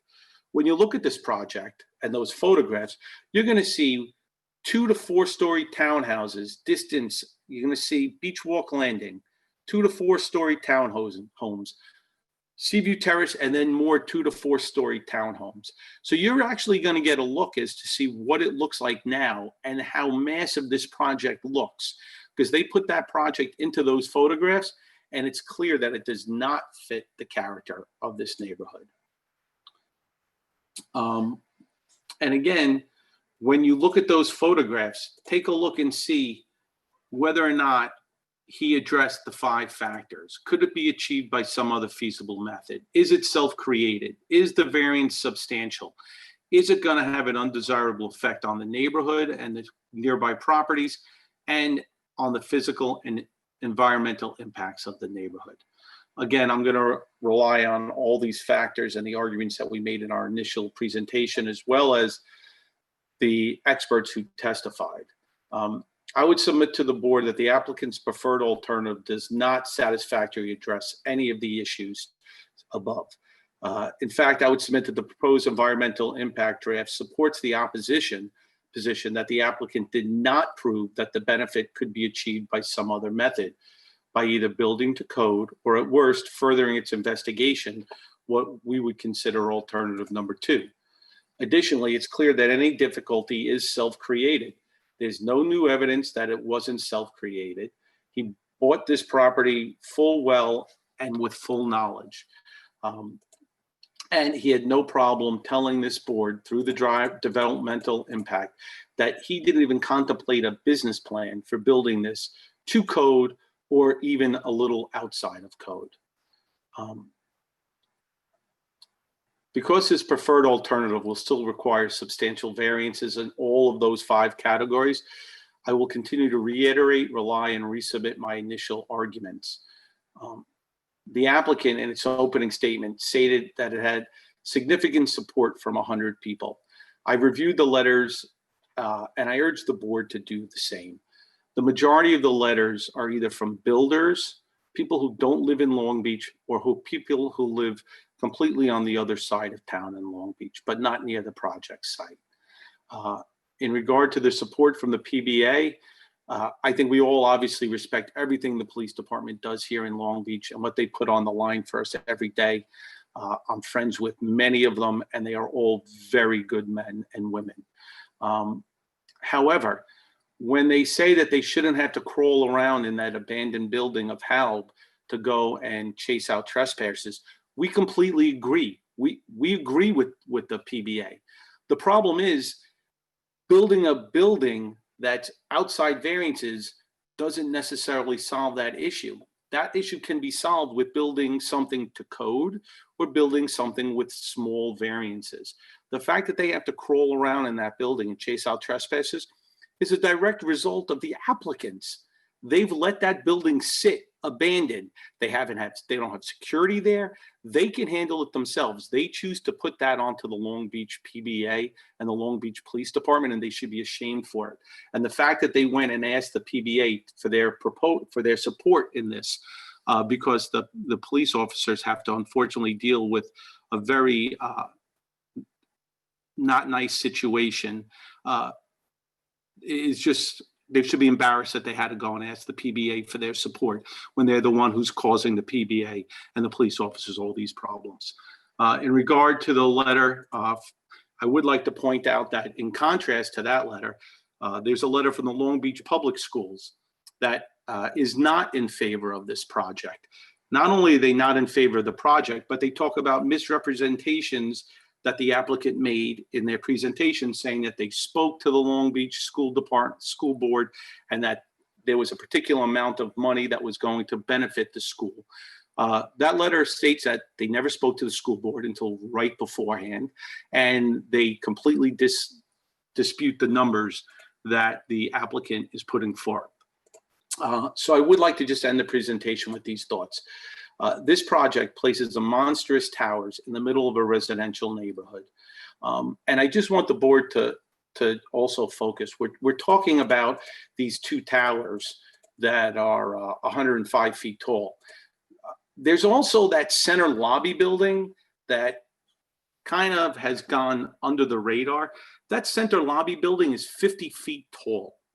That in and of itself violates the K zone. So they really have three buildings that need variances. Even again, I understand it's one project, but there are going to be three structures that are taller than most buildings in the K zone right now. So I would like you to consider that we have three buildings, not two, that all are in violation of the K zone. I want you to keep in mind that when the developer was asked about the issue of height and density, he basically said, listen, people talk about our 9-story building being 11. I don't think that's true. That was said in his initial plan. He didn't really consider it. Then in regard to density, the applicant's statement was, there's just so much oceanfront property in the world. And in Long Beach, if there's going to be a relatively dense development, that's where it should be. And these were taken from various papers and interviews that were submitted in the first presentation. Again, I think it speaks volumes as to whether the applicant actually respects the city's zoning regulations, has its best interests in mind, and really, according to the applicant, listen to the people. Because I don't see people who are agreeing with this plan that live anywhere near this area. Also, I would like the board to keep in mind the city's comprehensive plan that was done in 2017, only 2 years ago. And it says, since Superstorm Sandy, the city has a renewed focus on storm preparedness and resiliency.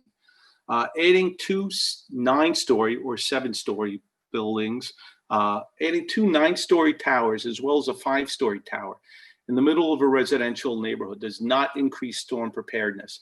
The fact that it did not give any setback from Ocean Beach Park does not go and have a renewed focus on preparedness and resiliency. It's going to take a lot more time, a lot more effort, a lot more manpower if those projects ever had to be evacuated. Also, under this plan, section 4.11, it says it is critical that updated zoning ensures the preservation of the community character. As illustrated in this plan, most buildings would be limited to a maximum building height of 6 stories and would scale downward when nearing the residential area. So that's a comprehensive plan that was 2.5 years ago. And they're talking about a maximum building height, 6 stories, and scale down when nearing residential neighborhoods. We're in a residential neighborhood. And if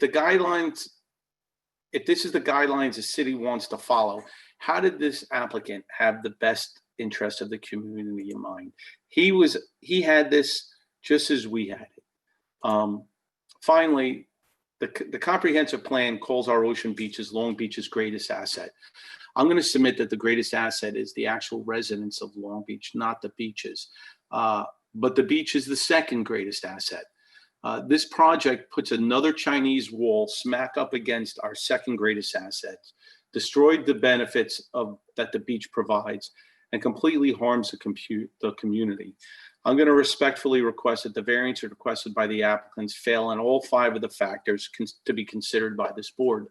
Additionally, not only does the project violate and fail the 5 factors to be balanced in regard to the variances, it also violated that 5th Ocean Beach Park variances. When the board looks at the totality of the project and the developer's preferred alternative, as well as the zoning plans in place, I think it's clear that this applicant is not seeking relief from the zoning code, but is instead looking to blow up the current zoning code. And on that note, I would end and take any questions.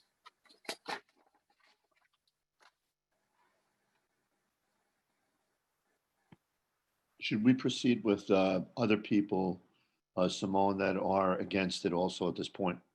Since there don't seem to be any questions for Mr. Pecknick. Yes, I mean, unless you have any, as long as you're done, completely done, Charlie, it doesn't seem like anybody has any other questions, so. Okay. I think that works. And I just would reiterate that, as we had discussed on the phone, if you do have experts that planned on speaking to any other points, I thought you had mentioned that they had already covered everything and it is in the record. They can definitely continue to submit comments or anything that they'd like to clarify into the record for the environmental aspect until October 9th. Thank you, Ms. Freeman. Okay, can we elevate people that would like to speak against? I elevated George Shabbos.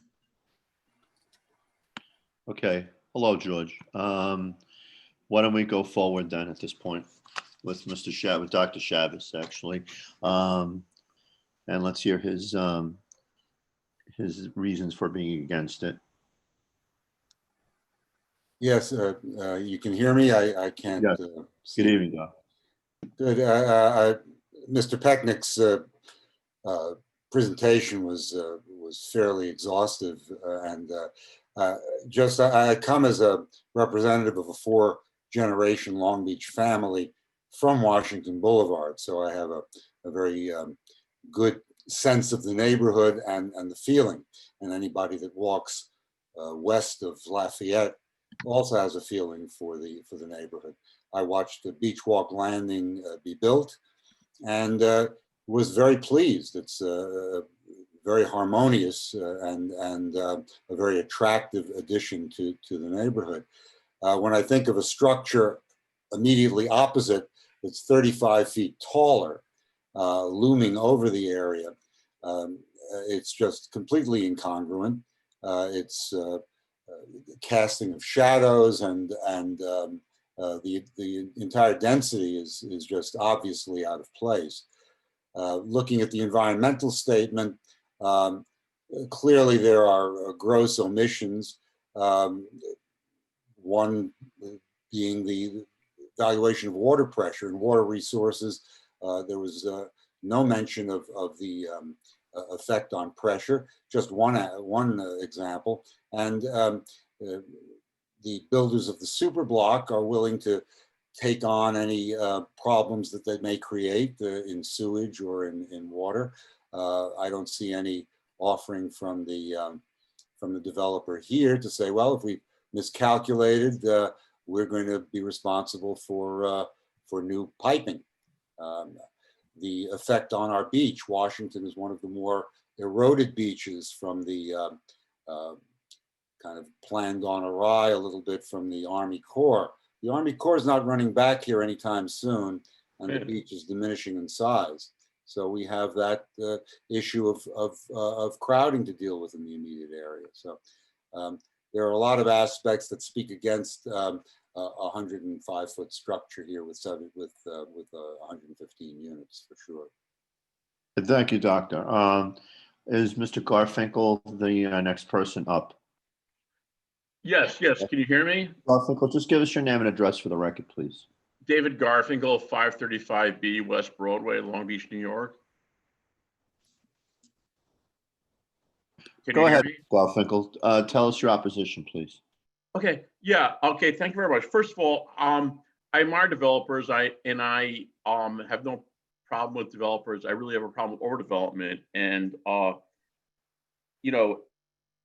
take risk and get rewards. I'm not the kind of person. I'm a simple man, right? And I'm the kind of person who lives in this neighborhood. We're simple folk. We like to enjoy a simple life, and there it is. So a lot of the things that bothered me about this presentation was essentially that the developer, pretty much in his words, and I paraphrase, right, wants to build a utopia for wealthy people where they have all the amenities and a very insular group of people that never have to leave this, almost like a cruise ship, a stationary cruise ship on the boardwalk directly across the street from my house, right? And so a whole ton of people in a very quiet neighborhood. And I came to this neighborhood because I looked at the zoning regulations. I have to find a place to raise my family. And I've been here for decades, and it's been a nice place to raise my family. And I sort of trusted, like, hey, there's a reason I moved here because of these regulations, and it was so interesting that the people who spoke in favor of this, well, the builders, okay, hey, builders are in favor of this, here's a surprise. But other people, hey, I want to get rid of this eyesore. Hey, that's a false dichotomy. We can get rid of the eyesore, but have something that doesn't destroy the neighborhood by putting a whole ton of people and horribly large buildings where they incongruous, right? Now, a lot, as the previous speaker said, our attorney said more eloquent than I, hey, there's other buildings that are higher, but that's why the zoning regulations came to be, because of that fact. So we won't have a Chinese wall. So it won't be Miami Beach. So this will be a nice place. And now the developer is saying, hey, but we have to build utopia for wealthy insular people. So they won't even have to leave here. Like, sorry, why do I have to pay for that? Okay. I don't get it. I really don't. So once again, I admire people taking risks and getting a good reward, but I don't want to underrate that risk. I don't want to have to pay for that risk. Okay. I don't have to be rewarded. I'm not a wealthy man because I don't roll big. But you roll big, sometimes you lose.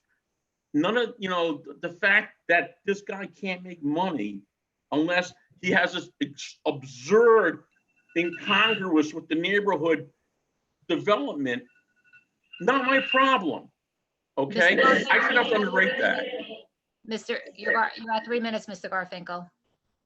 It's like I have the worst of all worlds. I don't, hey, I don't run the risk. I don't get the money, but someone else runs the risk. I have to pay for it. He gets the money. In what world does that make sense? Okay, thanks a lot, Mr. Garfinkel. We understand your point. We appreciate. Thank you for hearing me. Thank you so much for this opportunity. Thank you. Robin, do you have the next participant who wants to speak? Raymond Elber. Okay, I don't see him up. Is he on telephone or he's on video? He should be on video. He needs to unmute himself. I've asked him to. There he goes. Can you hear me? Mr. Elmer, are you there? Yes, I am. Okay, okay, I got you. Go ahead, Mr. Elmer. Give us your name and address, please. And Raymond Elmer, 560 West Broadway. One good thing about this development was it brought to light of the citizens really educating themselves and bringing our own experts. And really what was never discussed is the effect of this project on the Lloyd Aquifer and the saltwater intrusion into our natural water supply. It's zoned for 40 feet. If we're going to start building buildings, and that zone for 40 feet was put in 1987 to protect the West End and to protect the neighborhood. They saw the danger of having the China Wall of the Grand Dell.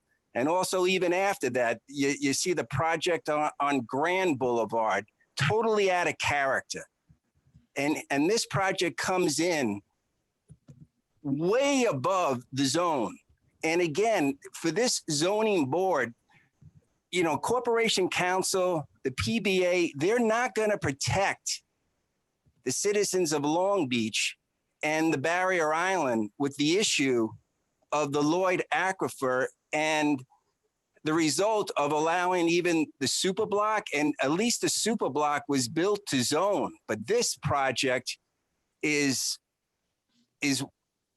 way out of zone. And if you don't start building to zone, our natural water supply to the Barrier Island, again, we have saltwater intrusion. Our experts at the previous hearing had stated the facts on that. And I would just, as a matter of deciding on this variance, that be factored in, mainly because it was never addressed in the environmental, study about our natural water supply. We're pulling too much out of that water supply. And when it's gone, it's gone.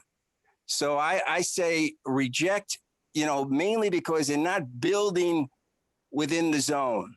And I tell you, it's, you're really deciding the future of Long Beach and really for future generations. Why the project is, nice apartments, it's just too large, it's out of character for the area.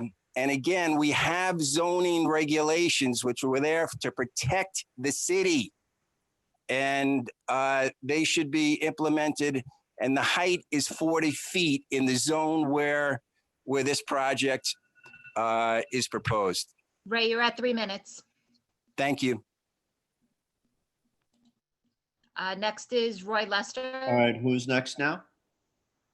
Is Roy that Lester. Fiore? Is that Dina Fiore's next door? Roy Lester. Okay, Mr. Lester, go ahead, please. Okay. Just give us your name and address first, please. Roy Lester, 72 Boyd. Thank you. Long Beach, New York. I know I'm not in the direct neighborhood, but Long Beach is a neighborhood to me. So I'm part of the neighborhood.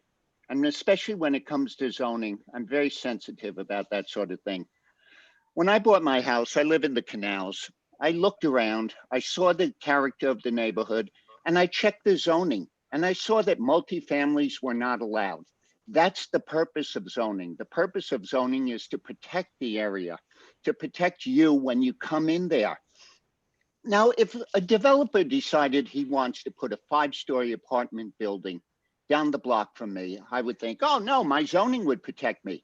But now, from what I'm hearing today, it's not going to protect me if you have developers coming in and saying, oh, we won't make the money if you don't allow us to do that. Or you have trade unions coming in and saying, hey, look, it'll give us a lot of jobs. Or you have civil servants unions coming in and saying, hey, the city needs more money. And you have merchants going, hey, it'll give us more business. That's not what zoning's supposed to be about. Zoning's supposed to be about preserving the character. And once you start, you know what would happen once these buildings are allowed. You know that there would every place in the zoning all along the boardwalk would be asking for the same height. And they would say the exact same arguments they're using right now. Well, look, you know, everybody else is doing it, or they did it down there. And of course, they wouldn't ask for just the height, they would ask for a little bit more. 35 feet more of a 70-foot height is a lot more than a little bit more. I mean, at a certain point, it's not our fault if they're not being able to make money. You can't say that. You know, it's like having a bar where the bar goes, well, I should be able to sell to 18-year-olds so I can make more money. That's not what the law is here for. That's not what this zoning is here for. And you know what? It's up to you guys to take a stand and say, hey, we put in laws. Laws are to be respected. You knew it when you bought it. So enough already. Thank you. All right, thank you very much, Mr. Lester. Thank you. Yes, is Ms. Fiore next? Dina Fiore. Dina Fiore. Yes, Ms. Fiore, go ahead. Give us your name and address, please. Ms. Fiore, can you hear me? Hi, Ms. Fiore. She indicated she also was calling in because she was having some difficulty. Okay. Do you want to elevate someone else until we can get her on, or? Wait, hold on 1 second. Let's see. Dina, is that you? Can you? Hold on. She's very Well, low. let's see.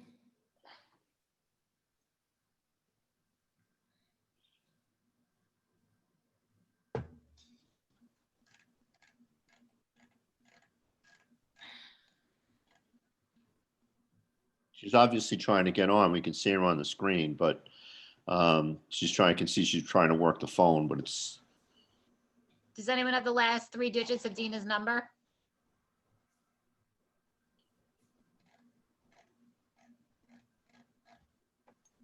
No. She may have to unmute. She indicated 8670, sorry. Yeah, I keep pressing the ask to unmute. She's got to unmute. Dina, you have to unmute yourself also. *6 should unmute her. Thank you. Okay, I think I'm here. Okay. There you go. Can you hear me? Go ahead, Dina. Yes. What's your name and address? Hi. Sure. Dina Fiore, 560 West Broadway, apartment 1A. First of all, good evening, board. Good evening, Mr. Chairman, and thank you for your Good evening. time. Good evening.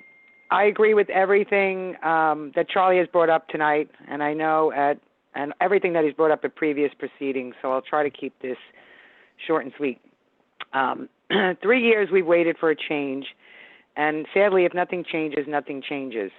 In March of 2017, this almost identical plan was proposed to a packed house of over 300 plus opposed residents who stayed until 2 a.m. to speak out against it.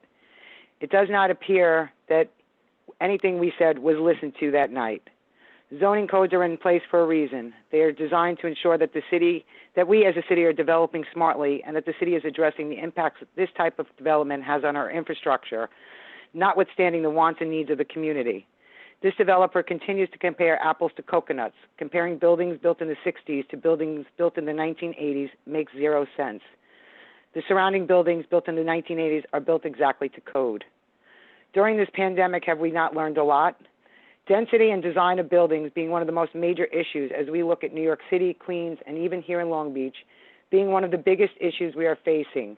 Getting up and down in elevators, packing a building with more apartments and more people flies in the face of this common sense rule we have all learned, but based upon the preferred alternative presented tonight, maybe not all of us.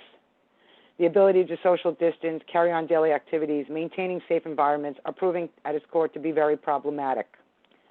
Will increasing density be proved to be a benefit?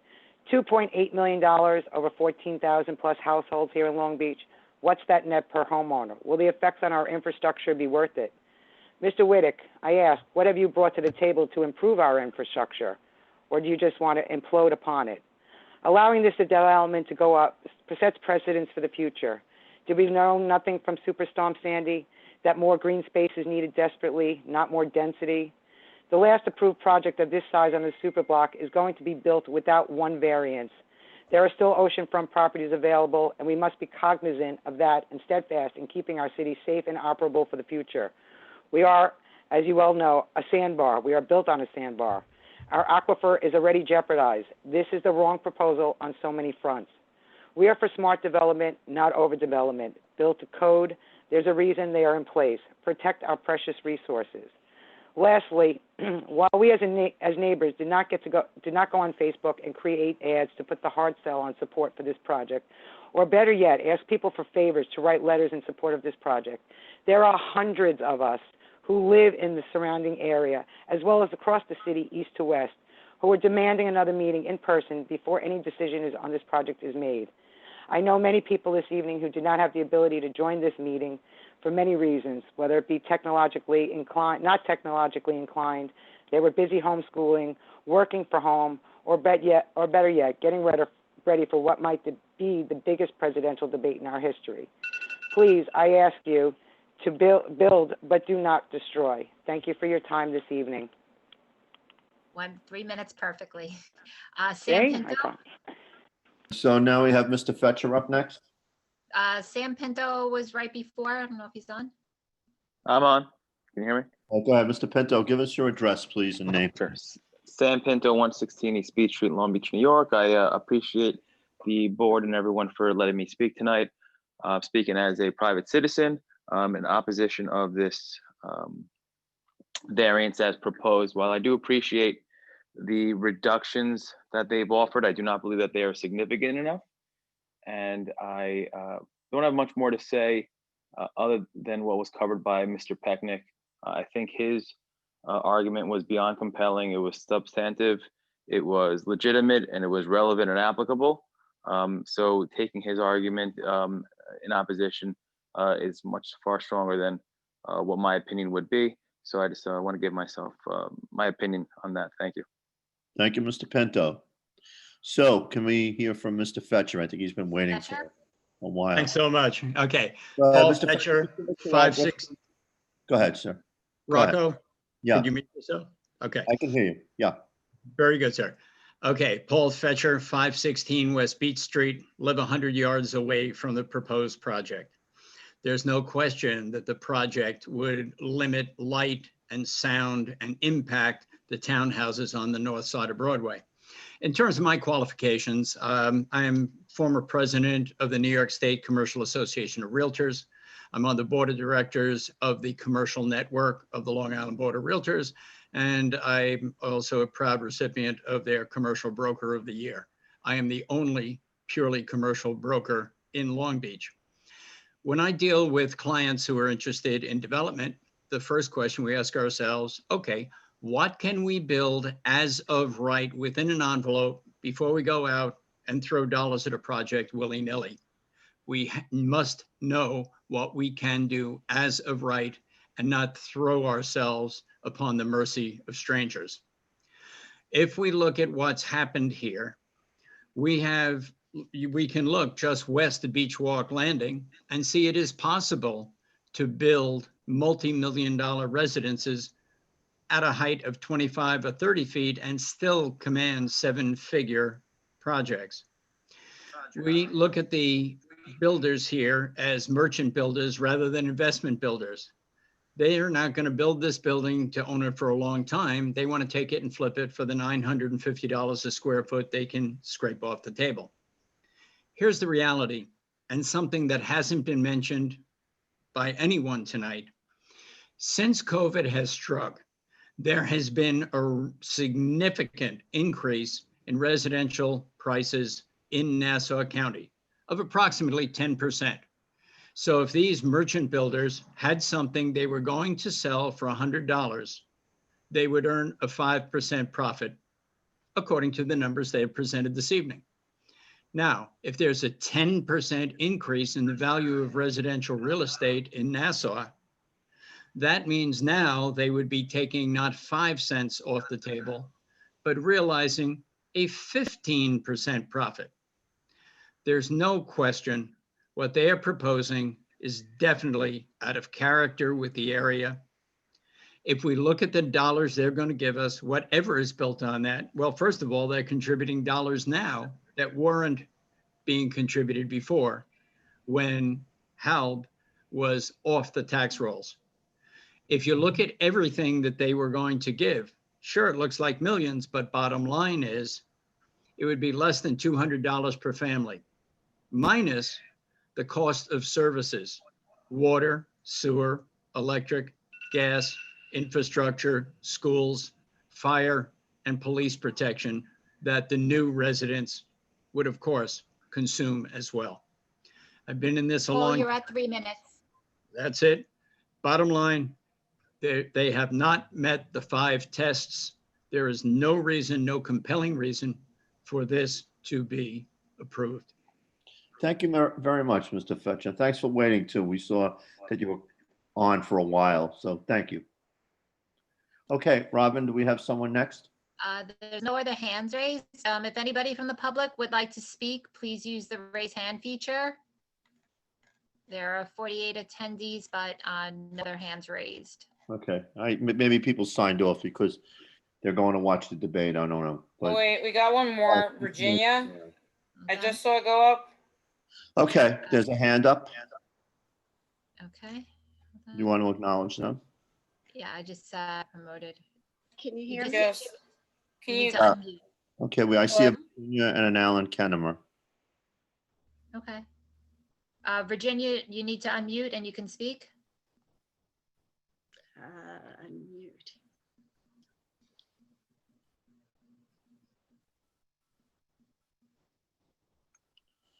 We can't unmute her, right? Ourselves. No, Virginia muted herself. Virginia, hit *6 again. All right. Is that better? Yes. Yes. Good Okay. evening, Virginia. Give us your I'd name like to and address, please. Name and address. Good evening. My address is 68 Nevada Avenue. I live in the West End. I've been a resident in Long Beach for 43 years since I got married. Before that, I was always a summer resident. So we go back more than 65 years. I currently go to the beach at Washington, which seems to be disappearing very slowly. The amount of people that would possibly eventually be on the beach during COVID kind of scares me. It also, the project as it is, scares me in regard to the boardwalk. I noticed in the DEIS statement, they mentioned that they will be extending out onto the boardwalk. I believe it was 20 feet that they were going to take away to store sheds. Is that correct?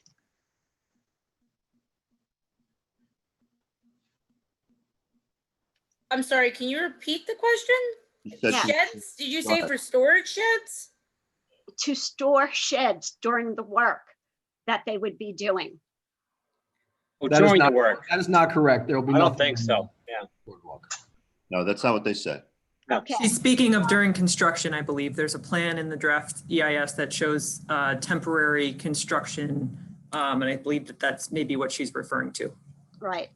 But I want to reiterate what Charles Pecknick and Dina Fiore have said before.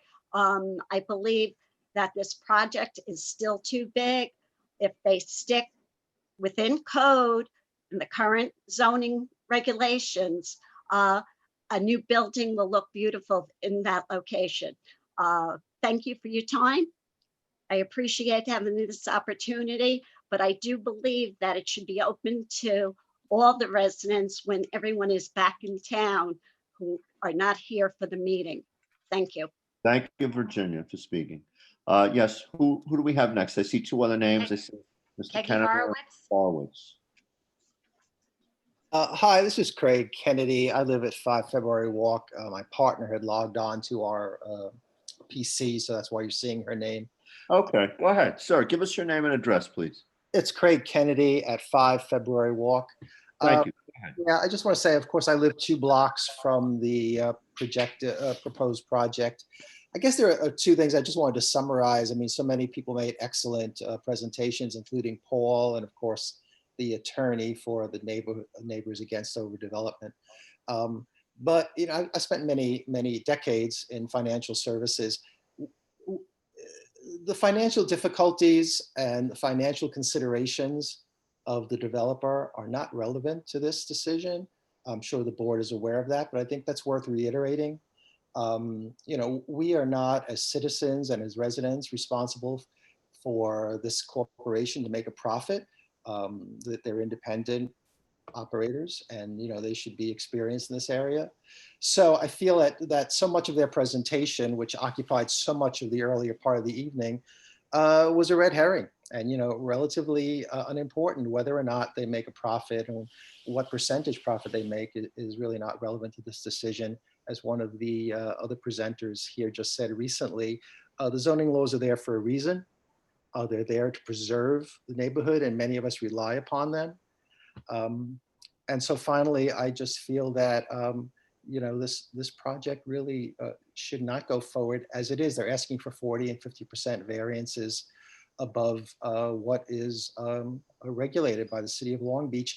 And I think we have to give credence to the people who went before them. Other developers built along there. I walk by there every day, and other developers built buildings and really wonderful additions to the community, and they built within the variance. They stayed within the variance. They built wonderful residences. People are happy living there, and I think it's important that we honor those who've gone before us and protect Long Beach for the future.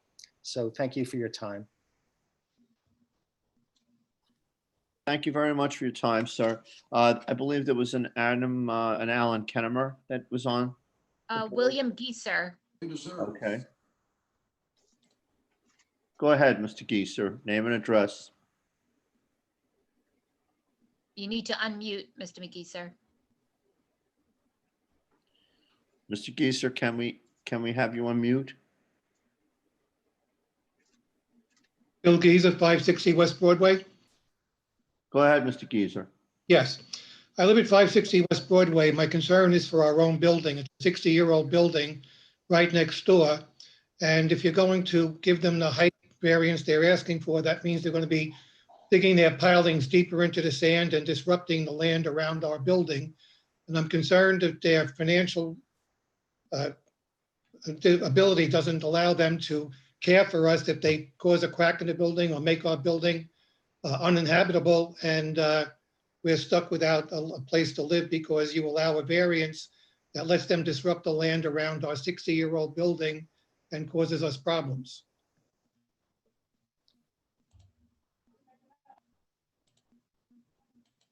So I'm asking if you would be able to have them do a performance bond that would cover us in case they do something that destroys our building or damages it beyond repair because of the zoning requirements that would make them cause disruptions in the pilings and the vibrations and everything else that kind of variance would cause.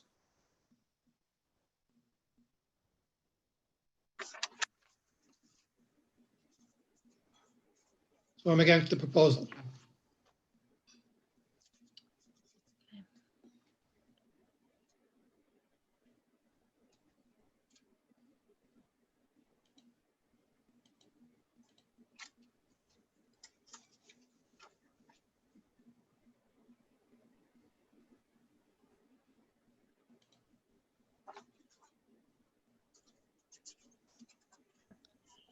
Yeah, I just wanted to ask a question of our council.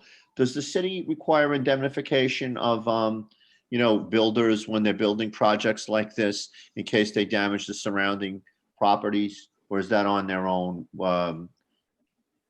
responsibility? Sorry, I was having a problem unmuting. Okay. My question was, Mr. Geezer asked about potential damage to their property at 560. And my question to you was, as council, does the city require any kind of indemnification? I'm curious, from builders to provide indemnification policies when they're building large-scale projects that could damage the surrounding buildings. That's something we're gonna have to discuss and I'll get back to you on. I mean, usually when permits are taken out, there's insurance that's required from the builder, anybody that's taking out a permit. And as I said, that's something else. It's comments we can consider and evaluate, but that's pretty much it. I'd leave it at that. Like I said, they do have to take out permits and there is insurance, and the board is there are certain conditions a board can impose on an applicant, and that we, if you do have questions, that would be more appropriately addressed in a session with council. All right. I was just trying to get an answer for Mr. Geezer, because that's what he had asked the board. He had asked me specifically. All right. So let's move on to anyone else that's waiting to speak. There is nobody else waiting to speak. No one else All has right. their hands up. At this junction, then, I think we're ready to close the meeting because we've heard from both sides. We've heard from the applicant. We've heard from Mr. Pecknick. If anyone wants to add anything in writing and submit it to the board, as was stated earlier, written comments and letters to the board will carry just as much weight as any comments that were made in public this evening. So I would encourage Just anyone. want to clarify, Rocco, too, just so everyone knows, Yeah. in case anyone wants to raise their hand and speak now. Comments will be considered if they are emailed or if you state them tonight. If you posted them in the chat, it does not necessarily mean that they will be Right. considered, only because I'm not sure that the chat is being recorded and that may not make it into the record. So if you have put something in the chat that you would like considered for the public record, please either, and you want to have it on the record, please either raise your hand now and state your comments or email it to Robin Lynch. Otherwise, we can't guarantee that it definitely will make it into the record. Like I said, because I'm not sure how the chat is recorded, but I do see a number not of recorded. comments. Okay, so the chat is not recorded at all. So I see a number of comments here with varying different kinds of comments. Some seem to be substantive comments. So if you would like them considered, please know you can either raise your hand now and you can restate them, or you can email them, as it's just been put into the chat, to rlynch@longbeachny.gov. And I think we could probably just throw that back up on the screen share again. Carrie, if you could do that so everyone can see. As I said, or you can raise your hands if you would still like to speak. And the deadline is October 9th.